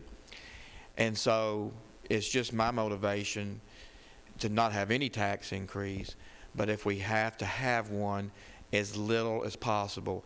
And so there's a lot of unknowns out there, Commissioner Harris. I think that, you know, your rationale is that we do 7 cents each year, but we really don't know that. I do know that the legislature, our delegation, have made a commitment to sit down with us this summer and look at everything that might be possible on additional things. We've talked about, I know Commissioner Irvin looked at other taxes, the wheel tax and things like that. So there's some things that we can do to maybe have a 7 cent this year and maybe not down the road. But again, if you think that's the case, then I would expect you to vote against this, my amendment. And that's fine with me. I've had a couple people flag me. I'm going to recognize Commissioner Johnson at this time and then Mayor Carr. Commissioner Johnson. I have a question for Michael. I keep hearing something regarding the highway fund. Am I correct on that? That was correct. That was part of his motion. Okay. Now, that's way off base because less than a half a cent goes to the public works section of the highway fund, correct? Less than a half a penny? 0.72, so a little over half a penny. 0.72, but very close, yes. Okay. Now, how much you going to be trying to cut the highway fund by taking away the money that they're going to be operating the public works, that this department was established by the county commission with the funding, and that's the only funding that they get with the highway fund. The rest of it comes from wheel tax, mineral severance, gasoline tax, etc. So, you know, the highway department's not a burden on the property tax. I want to make that perfectly clear. And you're opening up a can of worms when you start that. Do you have a figure that this would affect the highway department on their public works section? Yeah, his motion was to remove $650,000, and the closest I could get with rounding the pennies was $643,000. So that was part of Commissioner Goose's motion. I can't support that. Okay. Mayor Carr's question was answered a moment ago with one of the other commissioners' question. So he doesn't want to be recognized. Any other debate or comments on the amendment to the original motion? All right, Mark, I'm fixing to tell you call roll, but I want you to understand this is the amendment to the original motion that Chairman Harris made, second by Commissioner Sereno, and the motion Chairman Gooch has brought up would end up with, I believe, a 7-cent property tax increase plus the amendments. Chairman Gooch, you want to make another comment before we vote? Yeah, I just got a question from Commissioner Johnson. If we were, is the highway fund, is that the only reason you wouldn't support this, or are there other reasons also? It's not the only thing? Okay. Any other discussion? Can I clarify something? Mark? Our resolution that Commissioner Harris made a motion on is the Tax Levy Resolution. Doesn't have anything to do with appropriations. Should we be I think he needs to amending clarify his motion should to we move be the pennies. only voting on pennies, and then we can take your motion to the next item, which is the appropriations, to do the other things. But really, I think this only affects the tax rate that is going to change. So I believe this would, I could read your new proposed tax rate essentially would be my thought is what his amendment would be. Is that your understanding, Mark? If you would, Yes. read that, and then I want confirmation from Chairman Gooch and his second that that's what you want. Go ahead, Michael. So what I have based on your motion there, the new proposed tax rate would be 0.5705 pennies to the county general fund, 0.0228 pennies to the ambulance fund, 0.0029 pennies to the highway fund, 0.5927 pennies to the schools, general purpose school fund, 0.10 pennies to educational capital projects fund, and 0.3973 pennies to the general debt service fund, for a tax rate of $1.6862. That would be a 7-cent increase. Chairman Gooch, is that your motion? Just a second.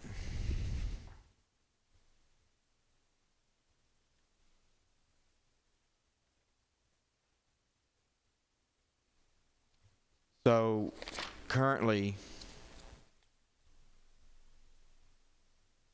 help me, Michael, on the sheet of paper that shows the current tax rate and then the new tax rate.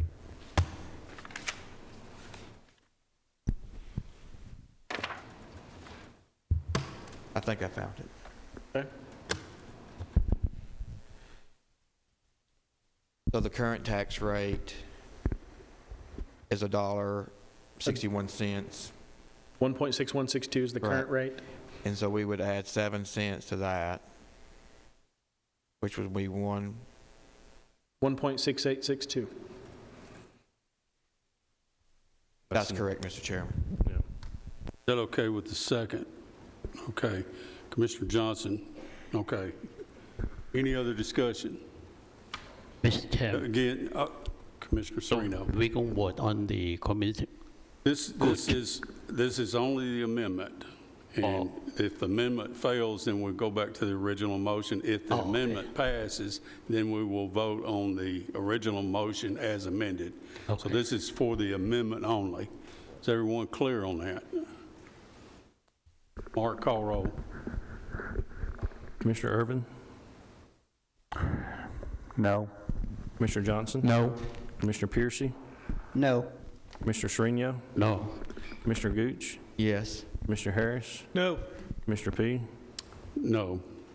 Motion Okay, the fails. amendment fails. That brings us back to the original motion. Is there any discussion on the original motion? Hearing none, call roll, Mark. Commissioner Irvin? No. Commissioner Johnson? No. Commissioner Piercy? No. Commissioner Srinion? Yes. Commissioner Gooch? No. Commissioner Harris? Yes. Commissioner P? Yes. Motion fails. 3-4. 3-4, is that correct, Mark?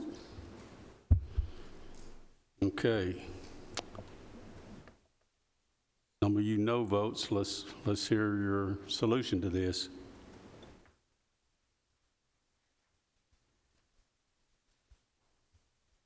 Mr. Chairman, I'll reiterate with adjustments my motion from last week as a framework for discussion. Oh, Or I can just make the motion and we'll have a discussion. you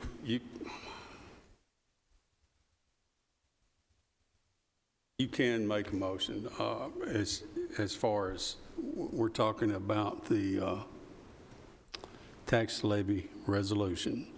So Yes. you can make a motion. And the way I understand it, even though you've made this and was voted down, this is a different session. Michael or Mayor, I believe that Chairman Phillips, is this a motion in order that's been defeated? It is Our not last identical, meeting. I will say that. I will add that it's not identical. I didn't understand what you Oh, said. I'm sorry, Mr. Chairman. This motion is not identical. It takes into account additional factors that I've developed. So Okay. it's not an identical, it's not really a reconsideration, in other words. Okay, it'll be a proper motion then. Go ahead. Okay, beginning with the 26.13 additional pennies in the mayor's budget, it would reduce 10 pennies from the Educational Capital Project Fund, 177, and finance $15 million, or the 15 point, Michael, approximately 15.4, 15.7, to make up that difference for this current year only. That finance money would go into the general fund. It would reduce 2 pennies out of the ambulance fund, 118. And for simplicity and clarity, I'm going to say it would reduce 14 pennies out of general fund 101. It would reduce 0.13, the little stub amount from general fund 101. And to handle the financed $15 million, it would add 1 penny to the debt service fund and reduce, again, the general fund by 1 penny. Your aggregate reduction in the general fund would be 15.13. That's the total. There'd be a penny added to the debt service fund.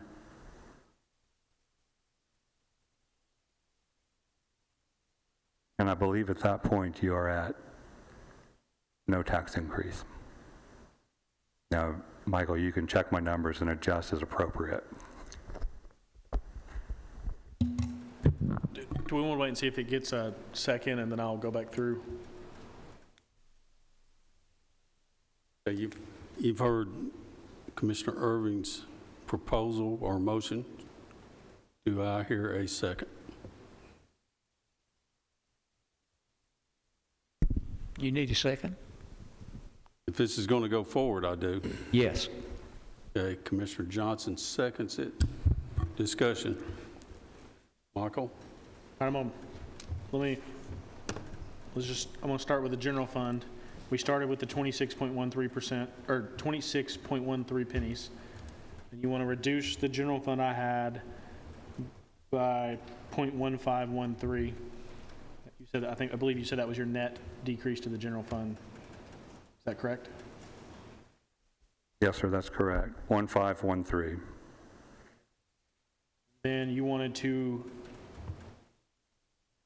0.1513 or 0.5? I'm sorry. It's 15.13 15.13 Okay. pennies.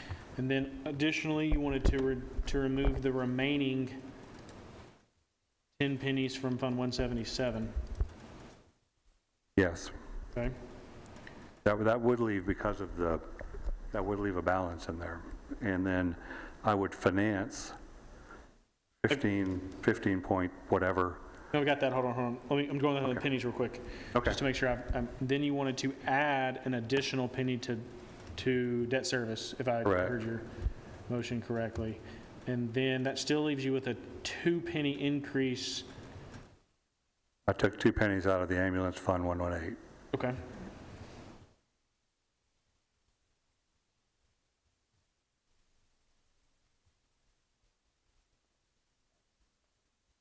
Give me 1 second, because I know, so I got the pennies correct. I do have a 0% increase in pennies. So I got that part. And then let me go do the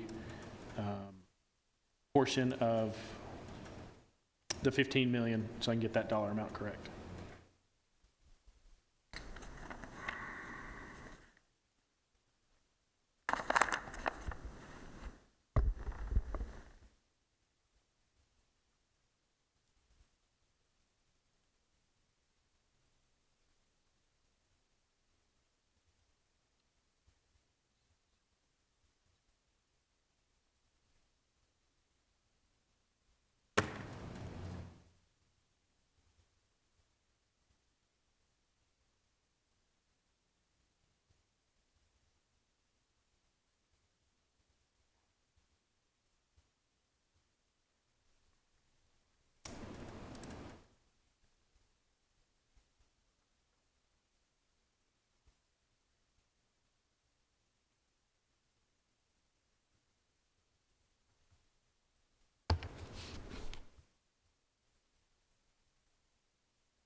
So you would, the number I have is $15,688,561 that you would want to finance, which would leave 2.4 million in revenue, or in expenditures, I'm sorry, in expenditures for that fund. Correct? Is that what you're? Yes, sir. Okay.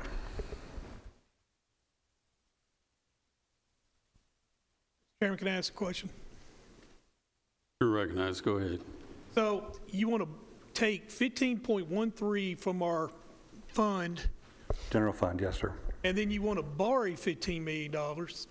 So not only are you giving us more debt, but you're also taking away what we have as a balance. So you're basically, Trey was, this is the you can't define this any more than kicking the can down the road. So what are you going to, my question to you is just like it is to Trey. Nobody, let me be very clear, nobody wants a tax increase. Nobody. But I also don't want to come in here and do this again next year, and I want to do it again next year, and we keep growing and we keep getting more and more in debt. Everybody's taking into account $200 that we borrowed from the school. That's this right now. That's not counting what's coming up. I mean, you read it in the newspaper, they gave some ridiculous number, $750 million over the next 5 years. Unattainable, there's no way. But that doesn't mean that we don't have to hit some of that. We're going to have to. We got to address it. We have no choice. Because, Mr. Irvin, I heard you in this meeting, I think, several times when you said you was against portables. You Against said what, that I'm sorry? when you said how much you was against us buying portables. You made a statement to where you didn't want to buy portables. That if we don't build schools, we have to buy portables because we're growing 1,200 students a year. So that's increasing costs. So what you're saying is you want to hurt the county to where I don't understand why we would borrow money to pay a deficit when we don't have to. I know tax increase, listen, I know it, but we're still at 1.8775, the lowest tax rate. Still, we have the best schools. We have a very good public safety. And if you can tell me that this would work and we wouldn't have to have this conversation with me and you again next year, which you can't, because you don't know what'll happen next year. I mean, trade, we don't know. I mean, he's correct in what he said. We don't know. But I do know this, that if we, with the original motion, we can stop a lot of this bleeding right now. Because Trey's proposal, it's 7 cents. Yours is you're taking away from our in-fund balance, and you're including and adding debt, and you're hurting us on far as, well, you gave a penny to debt service. So, but you're also hurting ambulance by taking money away from them, 2 pennies, correct? Yes, I'm taking 2 pennies, and just one clarification, it's 15.13 pennies, and then that I'm removing to get to no tax increase. It is $15 million in $15 million that's a difference, pennies versus dollars. We're borrowing $15 million in 177, basically, as a 1-year stopgap. And remember, when I originally proposed this is not going to be an easy year anyway. My goal is, if I could just go back to some of the things that I was trying to suggest, this is a tough budget, and we're going to have to get busy, put our nose to the grindstone, et cetera, take a hard look at the wheel tax, the severance tax, with respect to the chairman, a fire tax, take a hard look at the impact fee, or the adequate facilities tax, and do our best to try to do that. At the same time, we have to take a hard look at a 2-year appraisal cycle, procurement centralization, putting together an internal audit department, and county services, and neither of those concepts are exclusive. Neither of those lists are exclusive. This is a 1-year, you could almost say Band-Aid, but that's kind of what it is. And, you know, I respect what you're saying. I'm just trying to put together a way not to increase taxes, and then we take 1 year. I mean, nothing focuses the mind like a crisis, and this, like most things, would be a crisis. It would reduce the fund balance percentage dramatically, no question. It puts us in a, Michael, what's the number now? What, probably 16, 17%, give or take, with the adjustments.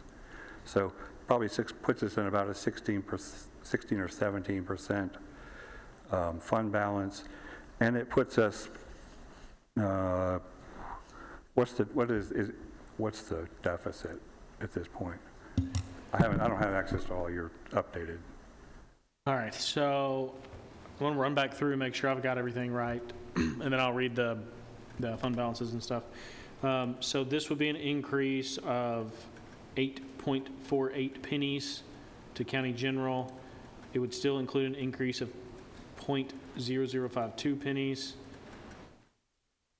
It would still reduce general purpose schools 10 pennies, which it already did, or the original motion or original proposal already did. It would move an additional 10 pennies from educational capital projects, so that would take property tax out of that fund, and it would make 12 pennies going into the general debt service fund. And I did come up with the same numbers as a zero, no tax increase. And then based on my calculations, that would leave you only school facilities tax in the educational capital projects fund. Plus the 15 million they borrow. Well, that goes in the general fund, and then they could borrow it. I'm getting there. So Okay. leaves you 2.4 million in revenue and expenditures for school facilities tax. And then bound on debt service, we added that additional penny for a total of 12 additional pennies. That washes very close to the debt portion of the 15.6 million added to debt service. That's very close to washing. So that would bring you to approximately a deficit, total deficit for the county, around $33 million. County general fund would be a deficit a little over 23 million. Ambulance service would be a deficit around 3 million. So general fund deficit of about 23 million.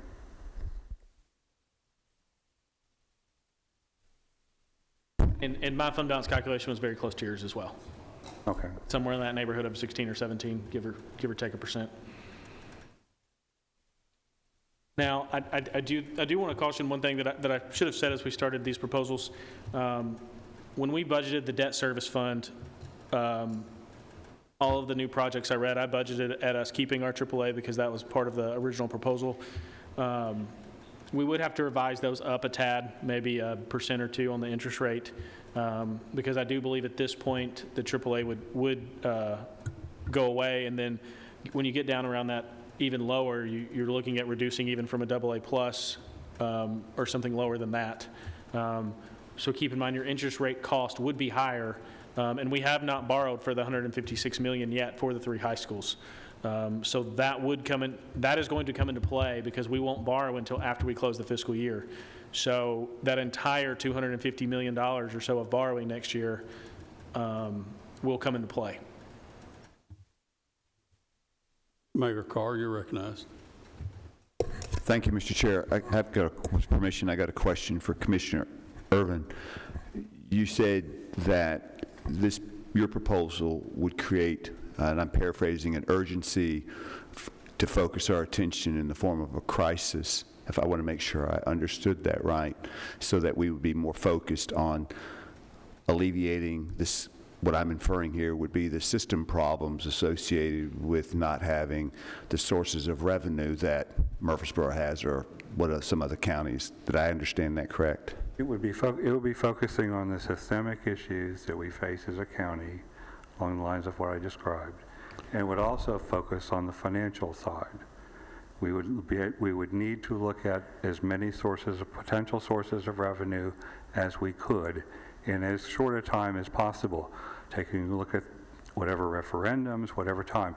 This buys us 1 year worth of breathing space. So, and thank you for that. That's what I thought you said.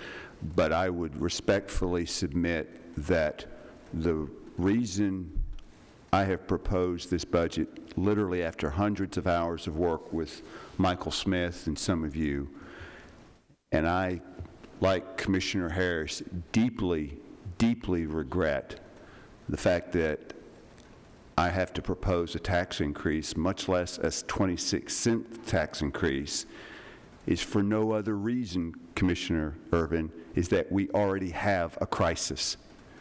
We already have a crisis. That's why we're having to do what we have today.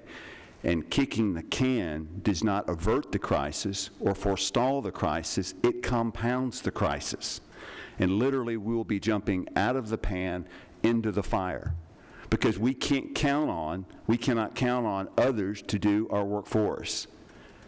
And so I appreciate what you're trying to do in your intent, but I would submit that it would have the exact opposite effect.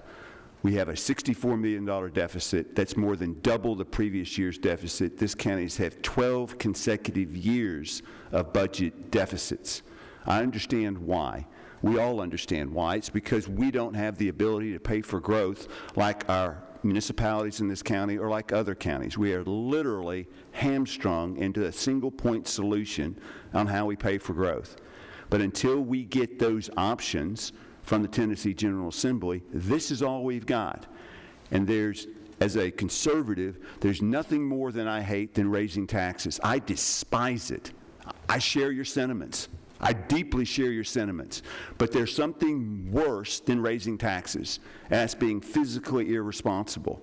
And I cannot for the life of me suggest anything other than a solution that we have wrought after years and years of hoping for a solution.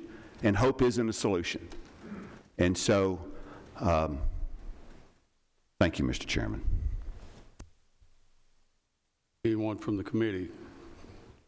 Not, we're fixing to do a vote. Is there any further questions on this motion? Yes, what did you say the ending fund balance in general would be on his proposal? Give me 1 second. I'm going to double check that. My estimate was very close to Commissioner Irvin's.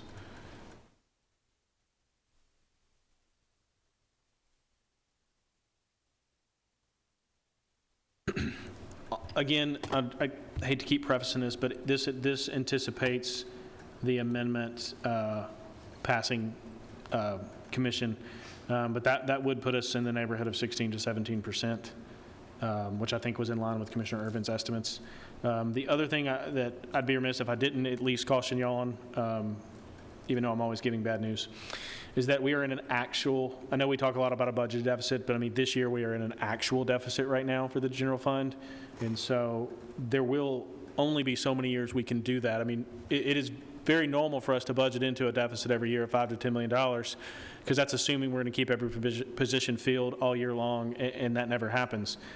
But I just want to caution that we are currently right now, it's higher than $64 million budgeted. The general fund's about 32 right now million, but we will end in an actual deficit as it stands right now, which concerns me more than the budgeted part.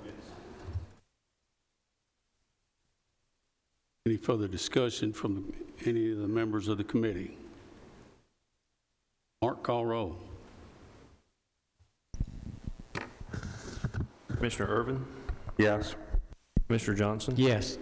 Commissioner Piercy? No. Commissioner Srinio? No. Commissioner Gooch? No. Commissioner Harris? No. Commissioner P? No. Motion fails. 5-5. Anyone else want to give it a shot? Yes, I want to make a motion. You've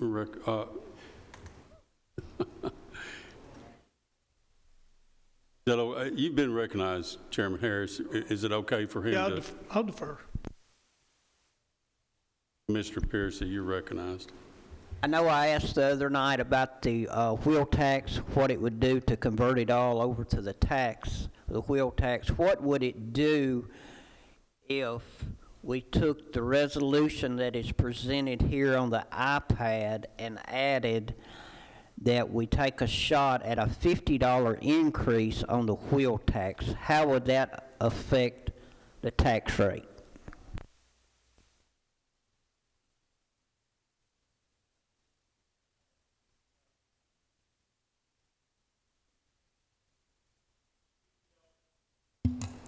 $50 on the wheel tax would generate around $14 million.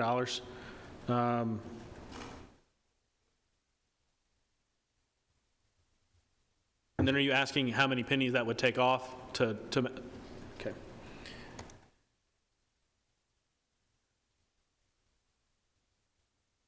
Michael, just to clarify for my information, is the way the wheel tax is split, it's like 30, 30, 30. The wheel tax amount that would come out of, would actually take the place of the money that we're using that would be replaced by property tax. How much of that 50 cents? Is that right? $50? What'd you say? I believe you said $50. A $50 increase. A $50 increase. I just want to make sure we're looking at apples to apples here as far as revenue. So two things. One, you are correct. The wheel tax is split. County General Fund 30%, Road and Bridge Fund 30%, and the General Purpose School Fund is 40%. That is how it is split. That's how it's in this resolution. That's how it's split today. $50 would generate approximately $14 million in revenue. $50 increase to the wheel tax. That's a little over 9 pennies now. Then becomes the question is, can you change that percentage? Because that would need to go to the county general fund so that the highway fund would still get its portion. And I believe, I've talked with our county attorney, and I do believe there's some conflicting language of whether we actually could change that percentage or not based on the way our private act reads and based on the way a resolution would read.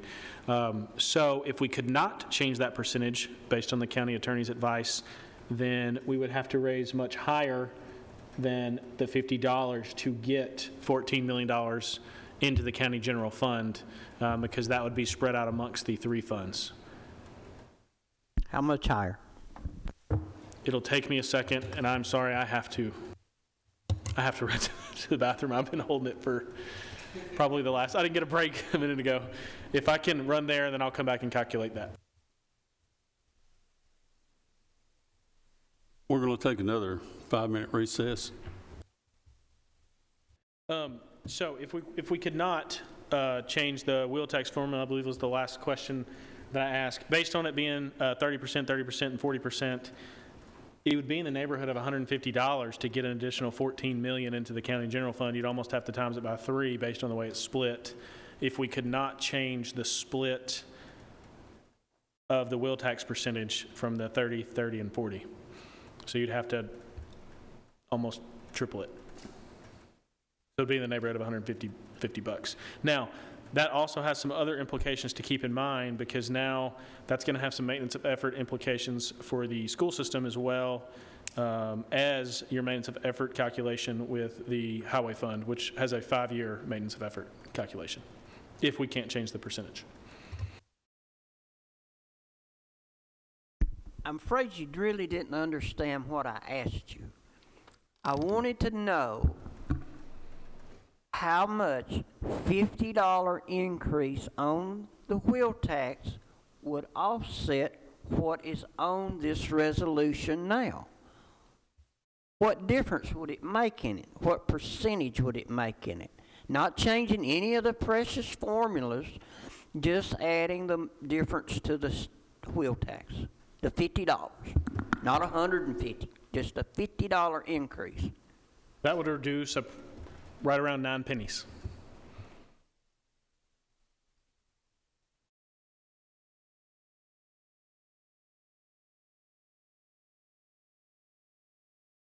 Thank you.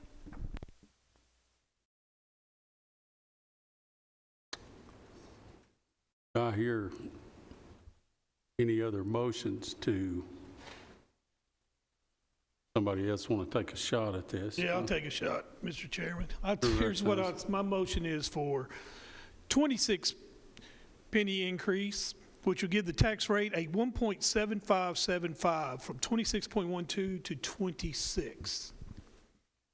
Tax rate of 1.7575. Second it. I have a motion and I have a second. Michael? By the way, Michael is doing a yeoman's labor tonight, and I want y'all to appreciate what he is doing for you. He's doing his best to whatever we've come up with to let us know what it's actually, how it's going to affect us. Anyway, I thank you, Michael. Thank you. Commissioner Harris, what does that change? That's what I was fixing to ask. What does that 12-cent change to? The change goes from 26.12 to 26, which would decrease the tax rate to 1.7575. Which fund do you want to decrease? General fund? General.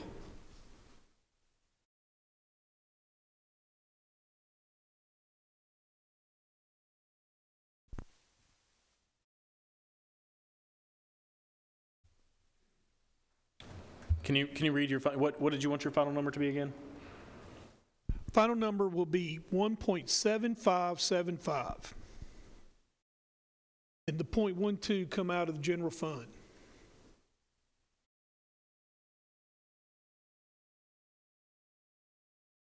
Okay, we have a motion and a second discussion. Mayor, you're recognized. Commissioner Harris, I would like to make sure that Michael can make sure those reconcile that rate with the 1.7575. If so, could you just bear with us for just a second? Because you said I want to take it down to 26 pennies even, which would reflect would be a 1.7575, correct? Yes. Michael, It'd take 1.12 off 1.8775. That should give us 1.7575. Correct. Michael, is that accurate? Give me 1 second. Sure, take your time. Thank you. So with that, Commissioner Harris, take the general fund from .7123 to .6123? I believe it would take the general fund to 0.5923. 5923.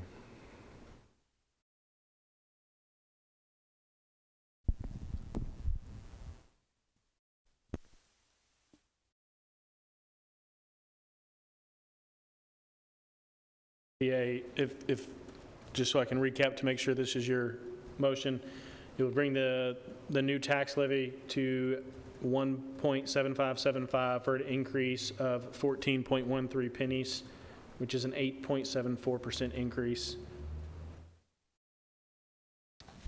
And with the revenue amendment tonight, that would bring your fund balance to around 20%, including the revenue amendment tonight. Excuse me? No, that's not correct.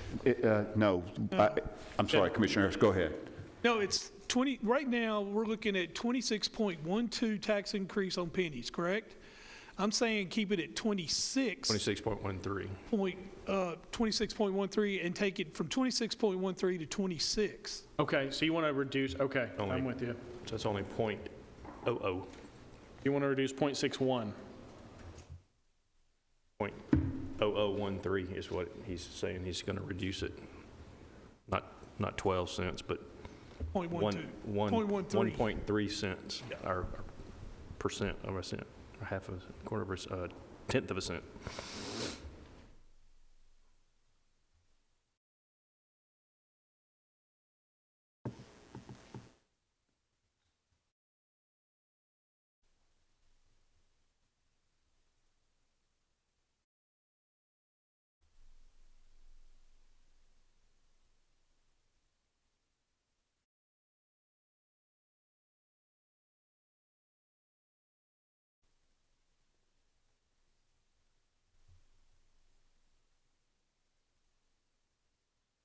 So you want a 26-cent increase, correct? Yes. So that would bring us to 1.8762. Is that what you have, Mark? Repeat that again, please. Okay, so if we reduced the county general fund by 0.13 pennies, that would be a 26-cent increase, and that would bring us to 1.8762.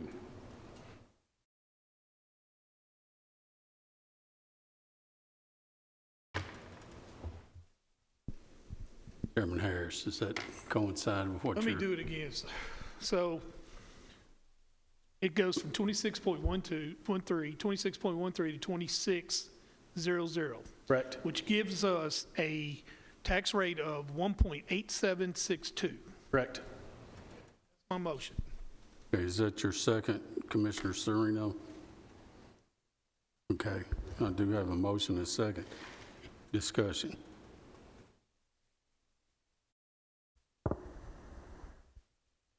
Mark, call roll. No. Mr. Johnson? No. Mr. Piercy? Yes. Mr. Shrino? Yes. Mr. Gooch?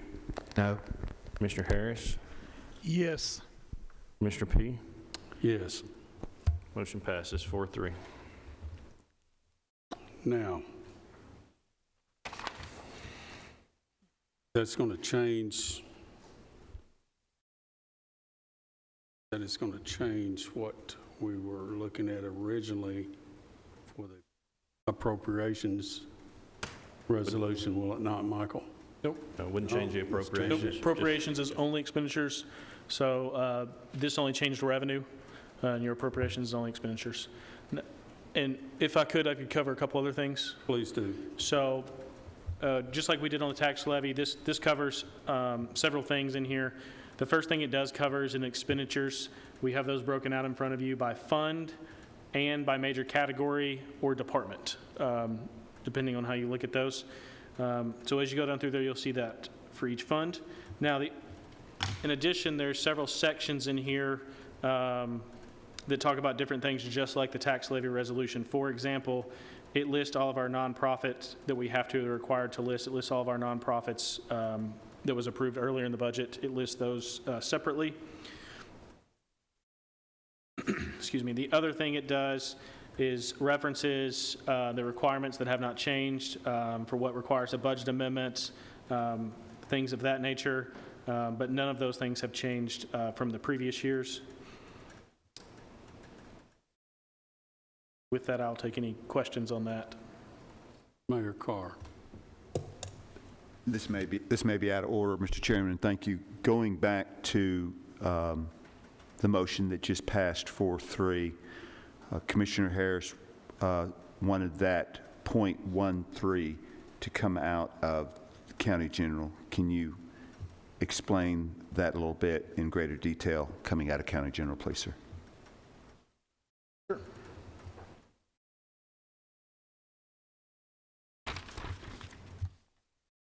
Commissioner Harris, you did say County General, correct?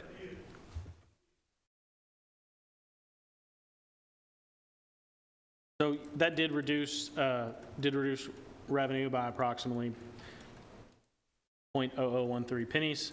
That brought the total revenue for the county general for next year to, excuse me,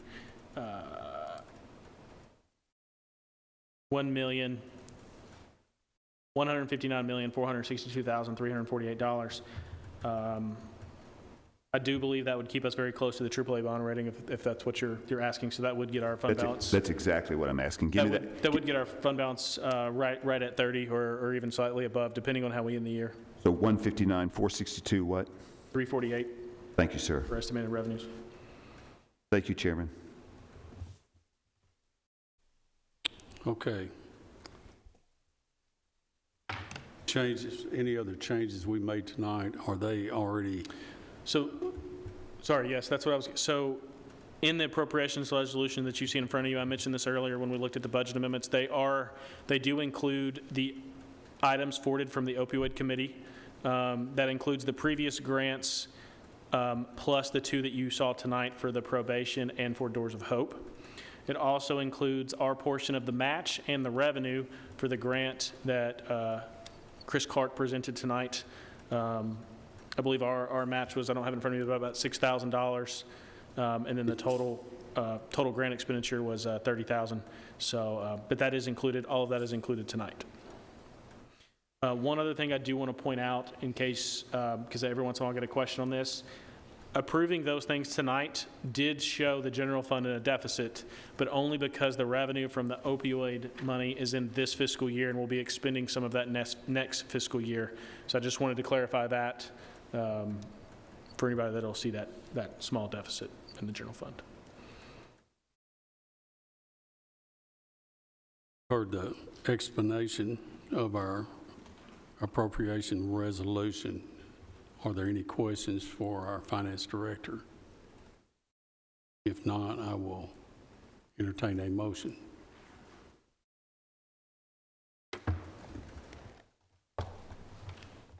Motion to approve.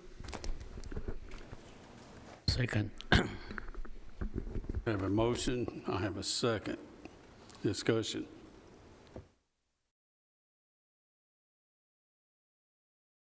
Mark, call roll. Mr. Irvin? No. Mr. Johnson? No. Piercy? Yes. Mr. Srinio? Yes. Mr. Gooch? No. Mr. Harris? Yes. Mr. P? Yes. Motion passes 4-3. Gentlemen, thank you. I know all of us are trying our dead level best to do what's best for this county, and I appreciate everybody's efforts. We do have some other business. The first, and I think this was mentioned at, I know one of the committees I sat in, I think it was Public Works, there is an application for an inclusive playground grant for the agriculture department. And Mr. Tuttle's not here, and I think, Michael, you're going to cover that. So this will be this is an application to apply for this grant, but this is a no-match grant. It would be up to $500,000 that we could potentially be awarded. And as Chairman P stated, this would be for an inclusive playground if we were to have this, and this would go out at the Lane Agri Park. And the only reason we had to bring it tonight under other business is there was, we had to meet the deadline for intent to apply, and we didn't have another meeting early enough in July. So I apologize for that, but we got it last minute. But this will be through the Tennessee Department of Intellectual and Development Disabilities. And again, it's no match grant.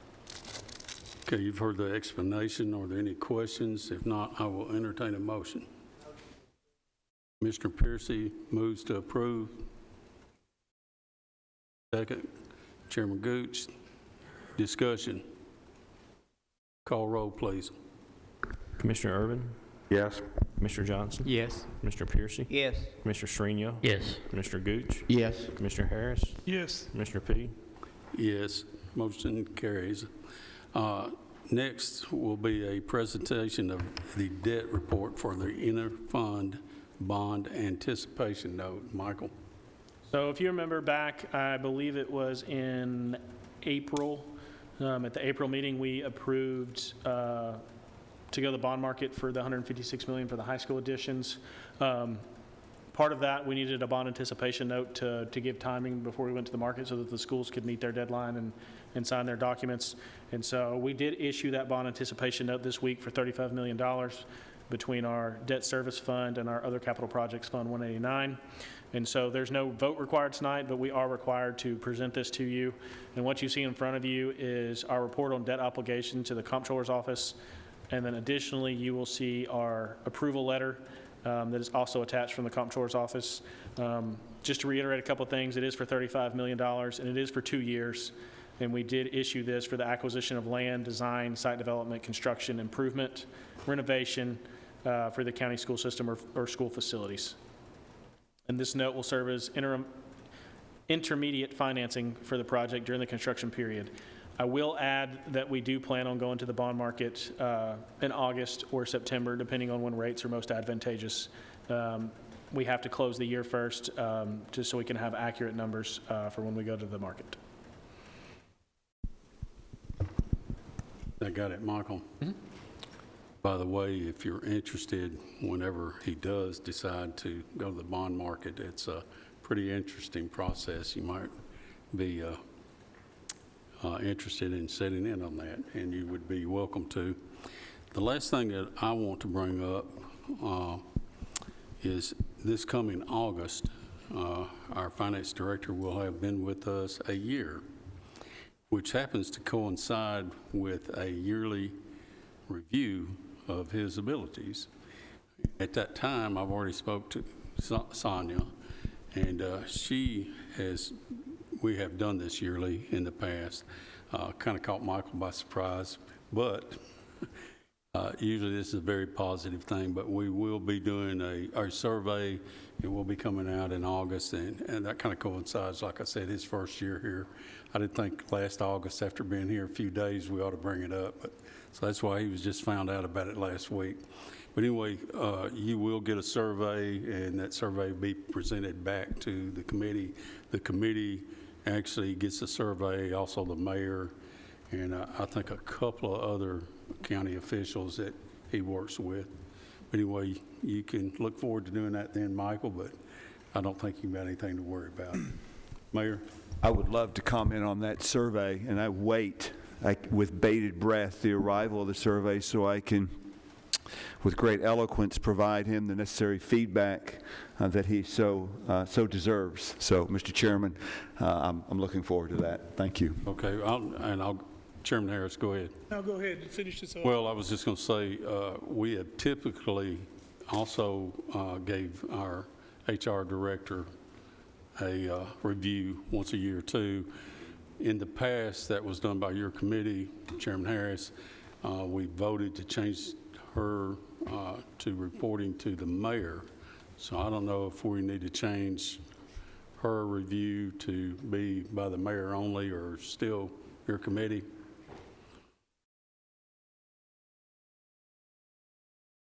Yeah, we need to look into that. I gave her, we gave the mayor the authority for her to report to him. But I believe the evaluation is, and hiring and firing, it still stays within the steering. I'll look at that on the motion, but I'm pretty sure I'm right on that. All right. But she The reports Private to the Act, mayor. the Private Act does state that she reports to the mayor on a daily basis, because I just read this from my section the other day, but hers was in there as well, that she is still hired and fired at the recommendation of the mayor by the steering committee. So I would say you're probably correct if that's the case. So Sonia, there'll be 2 surveys coming out. But, all right, thank you. Is there? Like the mayor, I can't wait to get this survey.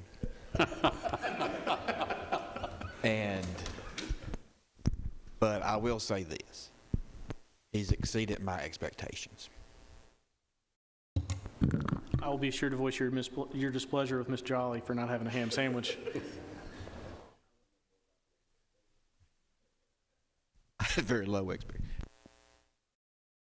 Guys, is there any other business before us tonight? May I? Chairman Harris. I want to get out of here just as much as y'all too. Number one, we're a budget committee. I mean, we're pretty divided on some things, and especially in this tax increase. I didn't do this as a burden. I did not. I did it as sustaining. So we have the top schools. We have a highway department that's just on top of the thing. We have a safe community. We have a lot of good things going for us, but we're in a situation where a lot of people are mad. There's some mad people, and it's coming on me, and I understand that. It's coming on you. I understand it.